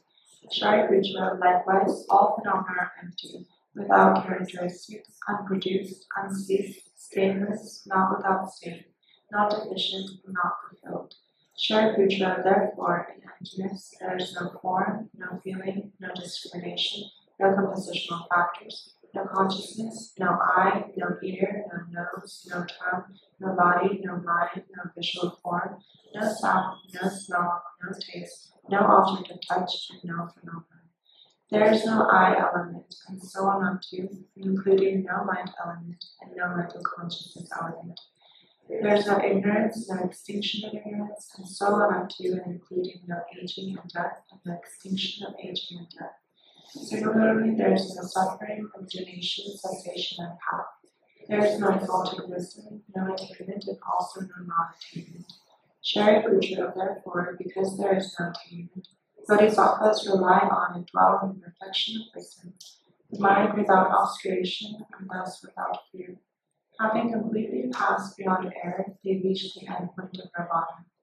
All the Buddhas who dwell in the three times are now also manifestly completely awakened to unsurpassable, perfect, complete enlightenment in reliance on the perfection of wisdom. Therefore, the mantra of the perfection of wisdom, the mantra of great knowledge, the unsurpassed mantra, the mantra of equals with the unequaled, the mantra that thoroughly pacifies all suffering, should be known as truth, since it is not false. The mantra of the perfection of wisdom is declared, Tayata Om Gate Gate Paragate Parasam Gate Bodhisattva. Shariputra, the Bodhisattva Mahasattva, should train in the profound perfection of wisdom like us. Then the Buddha arose from that concentration and commended the Bodhisattva Mahasattva Arya Pratishvara, saying, well said, son of the lineage, it is like that, it is like that. One should practice the profound perfection of wisdom, just as you have indicated, even the Tathagatas rejoice. The Buddha having thus spoken, the Venerable Shariputra, the Bodhisattva Mahasattva Arya Avalokiteshvara, those surrounding in their entirety, along with worlds, gods, humans, asuras, and Gandharvas, were overjoyed and highly praised as spoken by the Buddha. This completes the Arya Bhagavati Prashnaparamita of Hidayat Sutta. Tayata Om Gate Gate Paragate Parasam Gate Bodhisattva Tayata Om Gate Gate Paragate Parasam Gate Bodhisattva Tayata Om Gate Gate Paragate Parasam Gate Bodhisattva. May the teachings of the three supreme jewels possessing the power of truth may hinder and our hindrances be transformed. May they be dispelled, may they be non-existent, may they be modified. May all negative forces opposed to the Dharma be completely pacified. May the host of 80,000 obstacles be pacified. May we be separated from problems and conditions harmful to the Dharma. May all enjoyments be in accord with the Dharma. May auspiciousness and perfect happiness pervade this space now. Okay, so some of you may be wondering, why clapping? How many toilets with hands? Why clapping? Okay, good.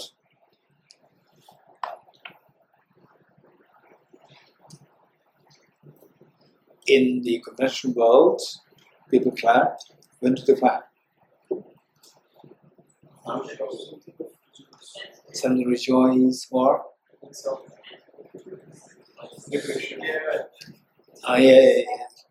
To respect another person, to enjoy the song, clap. Okay, so enjoy the song. Why don't we? Okay, but what is this? What is this? Huh? We on to what is that? 2 order, 2. Okay. So when people say this little conflict, they say, no, two. Two, what is this? Peace. Don't say two.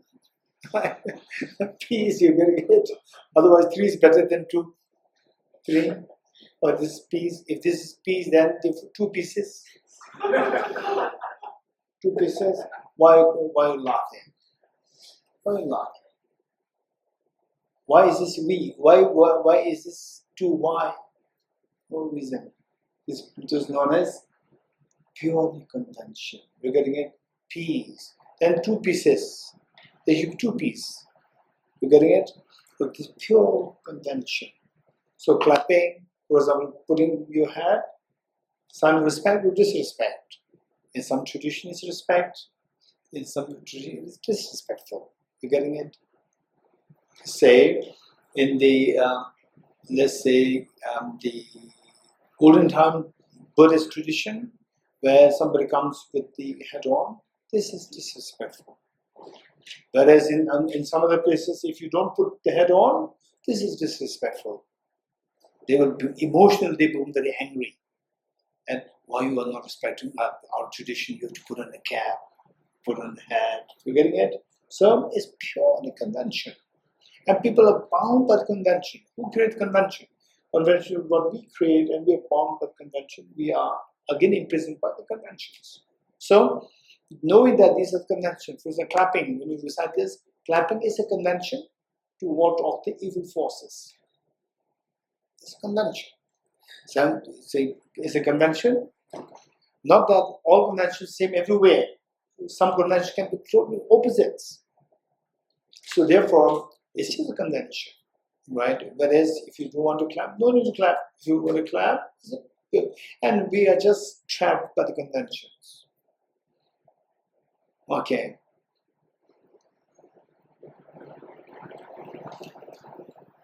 Okay, let's say that so when I was young, meaning when I was a teenager, so there, if there's a boy or a girl with the jeans, torn jeans, they say, oh, what a poor guy. Now, if you don't have the torn jeans, what a poor guy. He doesn't know the world. You have to have the torn jeans. And jeans should go down. Right? It should go down. If it's proper, then something's wrong with you. Some brain damage. So in those days, if you do it, they'll think that you're crazy. You're crazy or you're a poor guy. Right? Now, if you don't do that, you're a poor guy, you're crazy. So this is purely convention. You're getting it? And the fact that, okay, I don't want to digress too much on this. So this is clapping. It's just the convention. All these gestures are there. And they will say some are sensible conventions. Some are very total nonsense the conventions. So these conventions, as long as you follow the conventions and you become happier person, this is a very sound convention. Follow that, and you follow convention, and your mind becomes less happy. Don't follow the convention. You're getting it? There's no compulsion. So finding your well-being is the number one priority. Don't forget it. Okay, so this is about that. Then next is we're going to reach page 42, the foundation of all good qualities. And this is the roadmap. So our job, we got some sense today and from yesterday evening and today that they finally, okay, the treasure of happiness not outside, is within me. You get some sense. We should learn how to get the greatest sense out of this the next 8 days. So we get a sense that, okay, the treasure is within me. This treasure, ultimate treasure, is within myself. So my job is to awaken this or unravel this treasure. Next question, how to unravel this treasure? Is a journey. It's a journey to unravel this treasure. This journey requires a roadmap. So what we're reading now, the foundation of all good qualities, is the roadmap. The roadmap for the journey to awaken our hidden treasure. Okay, this is The D, citation of the authors. The foundation of all good qualities are Lama Tsongkhapa. The foundation of all good qualities is a kind and perfect pure Guru. Correct devotion to him is the root of the path. By clearly seeing this and applying great effort, please bless me to rely upon him with great respect. Understanding that the precious freedom of this rebirth is found only once is greatly meaningful and is difficult to find again. Please bless me to generate the mind that unceasingly day and night takes its essence. This life is as impermanent as a water bubble. Remember how quickly it decays and death comes. After death, just like a shadow follows the body, the results of virtuous and non-virtuous karmas follow. Finding firm and definite conviction in this, please bless me always to be careful, to abandon even the slightest negativity and accomplish all virtuous deeds. Samsara splendors are unsatisfying and unreliable. Seeking them is a door to all suffering. Recognizing these shortcomings, please bless me to generate a strong wish for the bliss of liberation. Led by this pure thought, mindfulness, alertness, and great caution arise. The root of the teaching is keeping the Pratimoksha vows. Please bless me to accomplish this essential practice. Just as I have fallen into the sea of samsara, so have all mother migratory beings. Please bless me to see this, train in supreme bodhicitta, and bear the responsibility of freeing migratory beings. Even if I develop bodhicitta, but I don't practice the 3 types of morality, I will not achieve enlightenment. With my clear recognition of this, please bless me to practice the bodhisattva vows with great energy. Once I have pacified distractions to wrong objects and critically analyze the meaning of reality, please bless me to generate quickly within my mind stream the unified path of calm abiding and special instinct. Having become a pure vessel by training in the general path, please bless me to enter the holy gateway of unfortunate ones, the supreme pleasure of miracle. At that time, the basis of accomplishing the 2 attainments is keeping pure vows and samadhi. As I have become firmly convinced of this, please bless me to try these vows and pledges like my life. Then, having realized the importance of the 2 stages, the essence of the Bodhichitta, by practicing with great energy, never giving up the 4 sessions, please bless me to realize the teachings of the Holy Guru. Like that, may the Gurus who show the noble path and the spiritual friends who practice but have long lives, please bless me to pacify completely with all outer and inner hindrances. In all my lives, never separated from perfect groups, may I enjoy the benefits of Dharma by completing the qualities of the sage from the past. May I quickly attain the spirit of Bodhichitta. Okay, sit down. Okay, next we're going to recite this. It's actually not a mantra. This is verse. We're going to modify that. This verse is in praise of Lama Tsongkhapa, whose short text we just read, the foundational qualities. This great teacher, this the main statue here. This is the statue of its author, Lama Tsongkhapa, and he was the 14th century great enlightened master of Tibet, 14th century AD. How many years ago now? Like 600 years.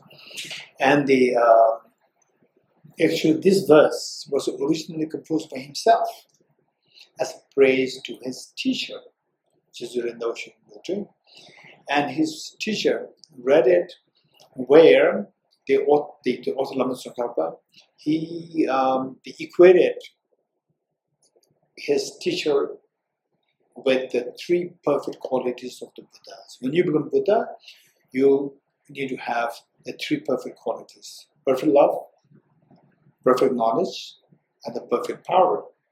These 3 things. And why these 3 things? Again, if you're interested, you can bring this up in the class. You can ask this or in the group discussion. Perfect love, perfect knowledge, and perfect power.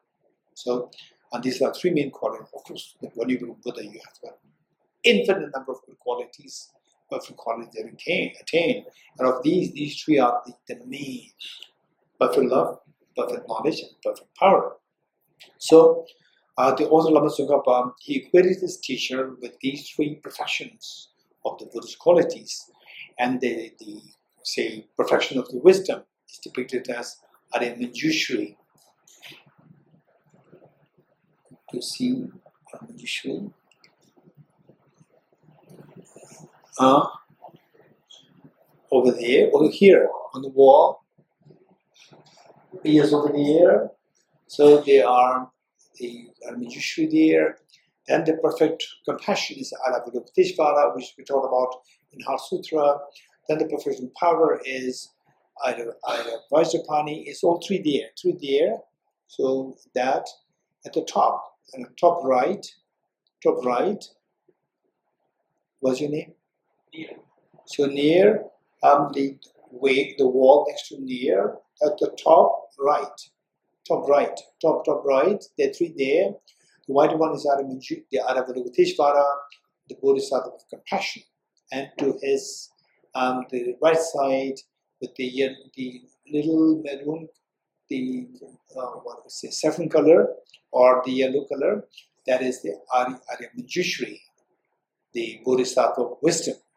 And then the blue one to the other side, that is the Arya Vajrapani, the Bodhisattva of power. So these three embody the three perfect qualities of the Buddhas. So the author Lama Tsongkhapa, he equated his teacher with these three beings, Aravadopatishvara as the perfection of the wisdom, the compassion, and Arya Manjushri, the perfection of wisdom, and Arya Vajrapani, the perfection of power.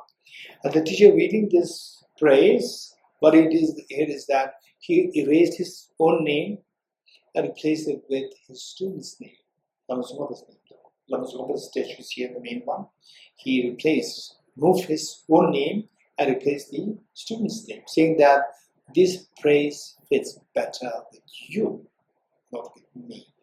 Because he's extremely highly enlightened, and his intelligence, his compassion, his practice, his knowledge, the vastness, the depth of the knowledge.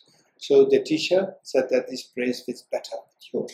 And then from that, so all these last 600 years, so this praise has been said all over Tibet. And first we'll read the meaning in English, you'll get some idea, and then we'll say this in Tibetan, we'll chant it. And then when we chant the Tibetan, we skip the third line to accommodate the melody. For no other reason, just to accommodate the melody. Whereas if you just read it directly, you can read all the 5 lines. Okay, first let's read the meaning. You are Aravadopatishvara, great treasure of non-referential compassion, and Manjushri, master of Lord's wisdom, as well as Vajrapani, destroyer of hosts of demons without exception, Tsongkhapa, crown jewel of the stage of the land of snows, lost from Tibet to your feet and make restorations. Okay, now let's chant this. Those of us who know how to chant this, join us.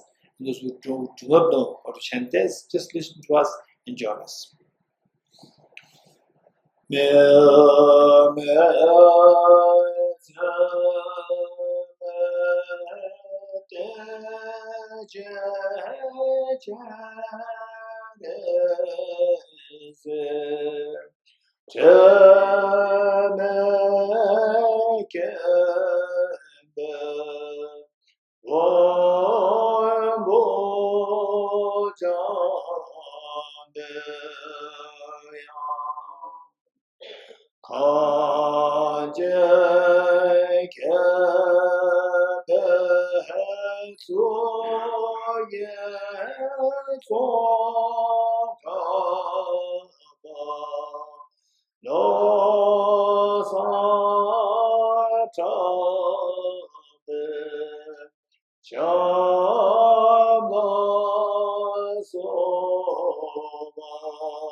We recite the meaning of the verse once more.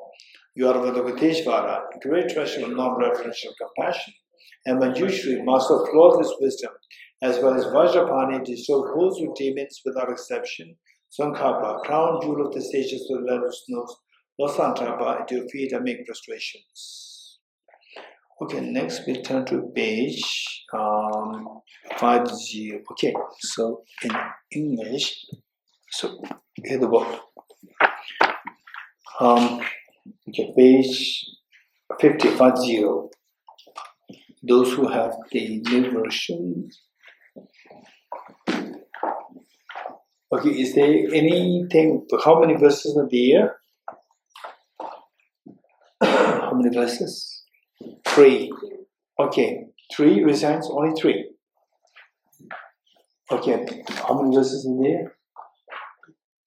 3 or 2? Okay, the one that I have, this is the edition paper attached to this. This has 5 verses. Okay, how many you? Okay, just resent those with only 3 verses. Resents on 3 verses. Okay, the ones with the new book, 3. Okay, good. So then it's same as my soft copy. So let's recite this together. This is the making the commitment. This is also known as the taking the aspirational bodhisattva vow, but it has nothing to do with the vow as such. It's just namesake. That anybody who likes there's no commitment there. It's just that from your side, if you can commit yourself, that from today onwards, I will try my best. From today onwards, I will try my best not to harm others, and I'll try my best to be of some help to others. If you can commit this much, you're entitled to be a part of the recitation. What is the commitment? From today onwards, I'll try my best not to harm others. Why not harm others? Harming others, I attract miseries. I don't want the miseries. And from today onwards, I'll try to be helpful to others. Why help others? Because I want happiness, and happiness is a result of helping others. And later on, don't just follow blindly. How do you know that helping others gives me happiness? How do you know that by not harming others, I don't attract misery? How do you know that? This is again, we have to rationally explain, and also that you should be convinced that this is true. By logically speaking, through reasons, we see that, and experientially speaking, we see that by harming others, you get the maximum miseries. All the miseries that we go through is because of our past actions of harming others. And the happiness that we seek is necessarily coming about because of helping others. So this is a basic principle based on which we are reciting these verses, that from today on, I'll try my best. And once in a while you may be angry, or you may feel like, okay, I will teach you a lesson. These things can happen. Don't worry too much about that part. But from deep inside, you should not have the sense of resentment or grudge, holding grudge against others. That you have to stay away. In other words, say holding grudge against you. Do you know that holding grudge against others or become extremely short-tempered very quickly, there's a danger for your heart attack. You know that? The heart attack issues come primarily because of that. And your immunity will decline very quickly by anger, by ego. So these are by no means they do benefit, they only harm us. So you have to stay away from this for your own well-being. Don't forget it. For your own well-being. It looks like you're not harming others. What's to do with my well-being? Yes, meanwhile your anger subsides, your ego subsides. And the ego and the anger, they destroy your immunity. When the immunity is gone, how much you go to gym, right, with lift? No point. Your immunity goes down, your health goes down. So why you go to gym? To build your health? No. The health is directly related to your mind. Your mind, mental state, and your health, these two are directly proportional to each other.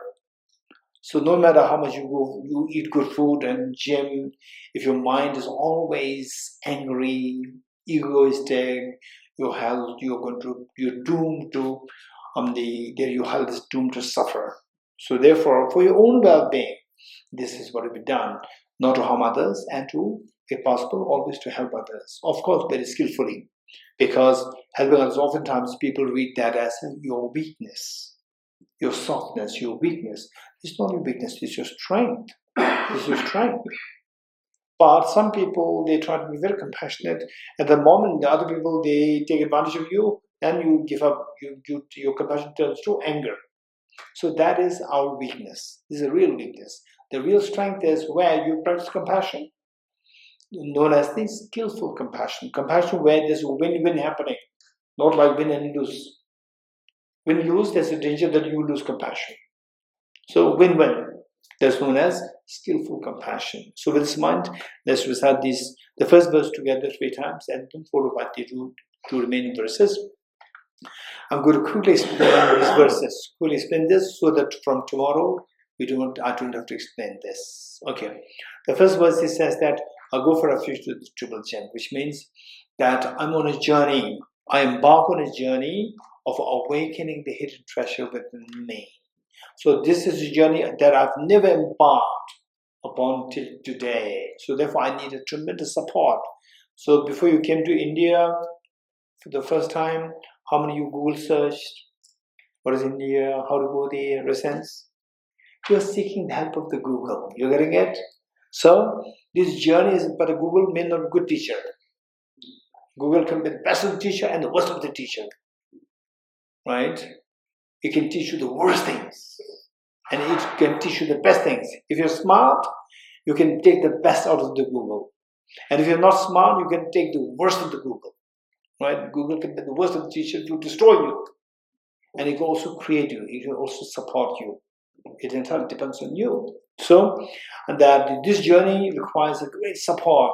And the greatest support for you to succeed this journey is the support the triple gem, the Buddha, Dharma, and Sangha. And why Buddha, Dharma, and Sangha? Again, you have to ask these questions.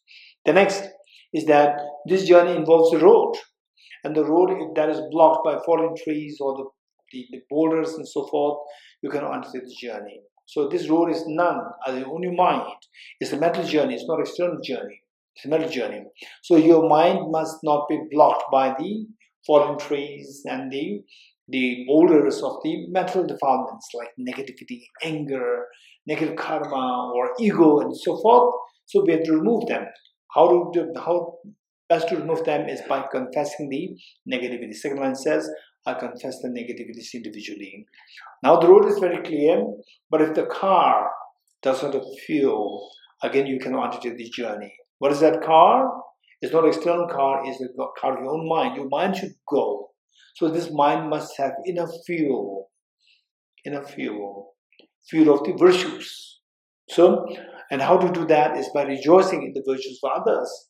Third line says, I rejoice in the virtues of all the beings. And now the road is very clear, the car is enough fuel. What kind of journey are you going to undertake? It says, I hold the precious Buddhahood in my heart, the journey to awaken my hidden treasure. Okay, this is the first verse. Let's read this 3 times together wholeheartedly. And imagine that everybody is joining you, all the sentient beings, your family members, including parents, your children, all of them members, and all the sentient beings, human beings, animals, insects, herbivores, God and Goddess, everyone is with you, and the Buddha's Bodhisattvas, they're watching us. Okay, let's recite this 3 times together. I go for refuge to the triple gem. I confess the negativities individually. I rejoice in the virtues of all the beings. I hold the precious Buddhahood in my heart. I go for refuge to the triple gem. I confess the negativities individually. I rejoice in the virtues of all the beings. I hold the precious Buddhahood in my heart. I go for refuge to the triple gem. I confess the negativities individually. I rejoice in the virtues of all the beings. I hold the precious Buddhahood in my heart. Now, the next 2 verses begins with the invoking the blessings of the Gurus, Bodhisattvas to pay you to us, and the actual meaning, the meanings of the verses. The first one, so they say we need role models, and if you look at the history of humanity, who succeeded in this journey, we see that 2,500 years ago there was once upon a time known a prince by the name Prince Siddhartha. And he succeeded in his journey. Looking at this biography, you see and particularly using intelligence. You see intelligence and the spirit of the compassion. These 2 things combined together, you get to feel that once upon a time, the Prince Siddhartha, he succeeded in his journey. How did he succeed? He succeeded in his journey by him creating 2 factors. The first factor is the factor of the Bodhichitta, being a very strong determination that I'll become Buddha for the benefit of sentient beings. In other words, I will awaken the hidden treasure within me for the benefit of sentient beings, number 1. Number 2, the first one is just aspiration. To materialize this aspiration, he engaged in actually the activities or the practices to materialize this aspiration. So with these 2 things intact, he was able to successfully unravel the hidden treasure with himself that is now revered as the Buddha. So if this is how he succeeded, we can also embark on the same journey as he did. Yes, of course. We also can become Buddha. So how? I will also create these 2 factors. The first, I will generate a very strong determination to become Buddha, to awaken my hidden treasure for the benefit of sentient beings, number 1. Number 2, I will also engage to materialize this aspiration to awaken this hidden treasure within myself. I will also engage in the Bodhisattva practices. Because to say that I want to become PhD, you have to study, you have to do research. Without doing that, just to say I want to become PhD, it'll never happen. So this passion, aspiration is very important, but it must be supported by practical actions. So I will also engage in the Bodhisattva actions to materialize this aspiration, to unravel this hidden treasure with myself. Okay, let's read these 2 verses together. Gurus, Buddhas and Bodhisattvas, please pay heed to me. Just as the previous Buddhas have generated Mata Bodhichitta, and just as they successfully developed the Bodhisattva practices, likewise for the benefit of all sentient beings, I will generate the Mata Bodhichitta, and the Geshe-la 2 successful training Bodhisattva practices. Gurus, Buddhas and Bodhisattvas, please pay heed to me. Just as the previous Buddhas have generated Mata Bodhichitta, and just as they successfully developed the Bodhisattva practices, likewise for the benefit of all sentient beings, I will generate the Mata Bodhichitta, and the Geshe-la 2 successful training Bodhisattva practices. Gurus, Buddhas and Bodhisattvas, please pay heed to me. Just as the previous Buddhas have generated Mata Bodhichitta, and just as they successfully developed the Bodhisattva practices, likewise for the benefit of all sentient beings, I will generate the Mata Bodhichitta, and the Geshe-la 2 successful training Bodhisattva practices. Okay, now let us turn to page 52, the dedication prayers. So the dedication is considered very important. The great Tibetan masters, they speak of 2 important things in your virtuous journey. 2 important things. One is in the beginning and one at the last. In the beginning, setting a proper motivation. setting proper motivation, that makes whole difference to your journey, to make sure that this journey goes in the proper direction. And then finally, dedicate at the end is that the act of dedicating the merits, whatever you've done. For example, like you win a lottery, then the question will be asked, what are you going to do with this money? This question interviewers will ask you. So we have accumulated so much of merit by doing these practices. So what are you going to do with these merits? This is known as a dedication. Okay, let's dedicate the merits that on the number one, that is holiness the Dalai Lama, the true source of joy and happiness on this earth, that he lives long and that his wishes to fulfill spontaneously. And also dedicate merits that thus gathered that all the wars should stop. All the wars should stop. Everywhere, wherever. All the cruelties, the wars, the domestic violence, all these must stop. Let's pray that through these, the act of the accumulation merit, that these wars stop. And all the leaders, they get a sense, they become sane. They gain sanity to hold each other's hands rather than sending missiles. Let's pray that these leaders, they get sanity. And at least let's pray that the future leaders, the future leaders, after the 20 years, 30 years, 40 years, 50 years, 100 years, these leaders, they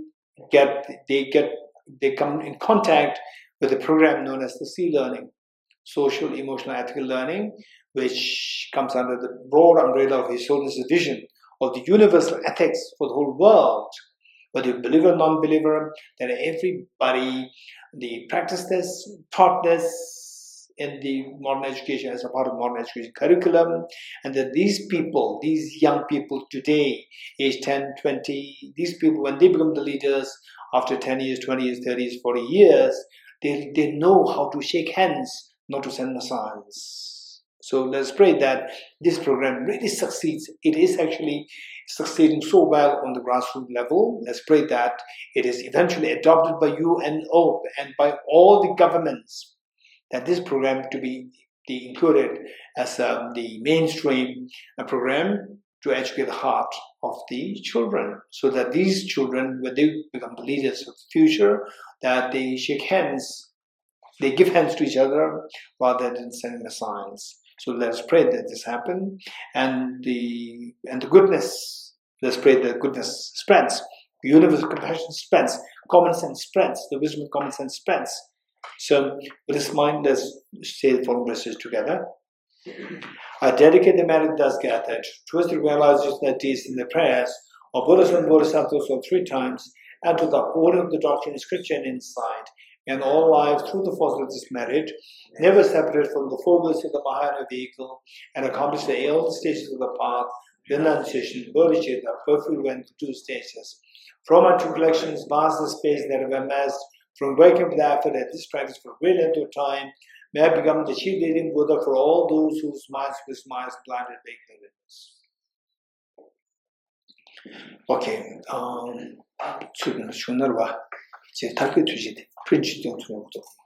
for everybody. Okay, today we'll recite from page 31. Page 31, that is the mantra, Heart mantra, page 31. Okay, we'll say this 3 times together. Page 31, 3-1. Page 31, 3-1. Deyata gati gati aragati parasamgati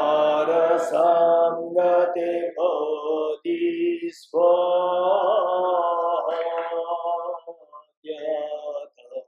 om gati gati paragati parasamgati bodhisvatyata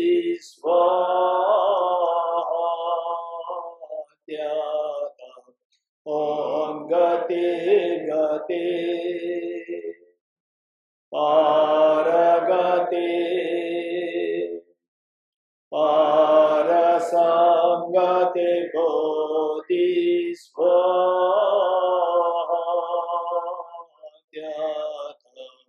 Om Gate Gate Paragate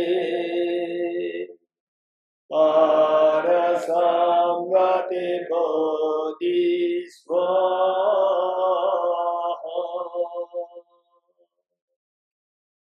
Take resolutions together.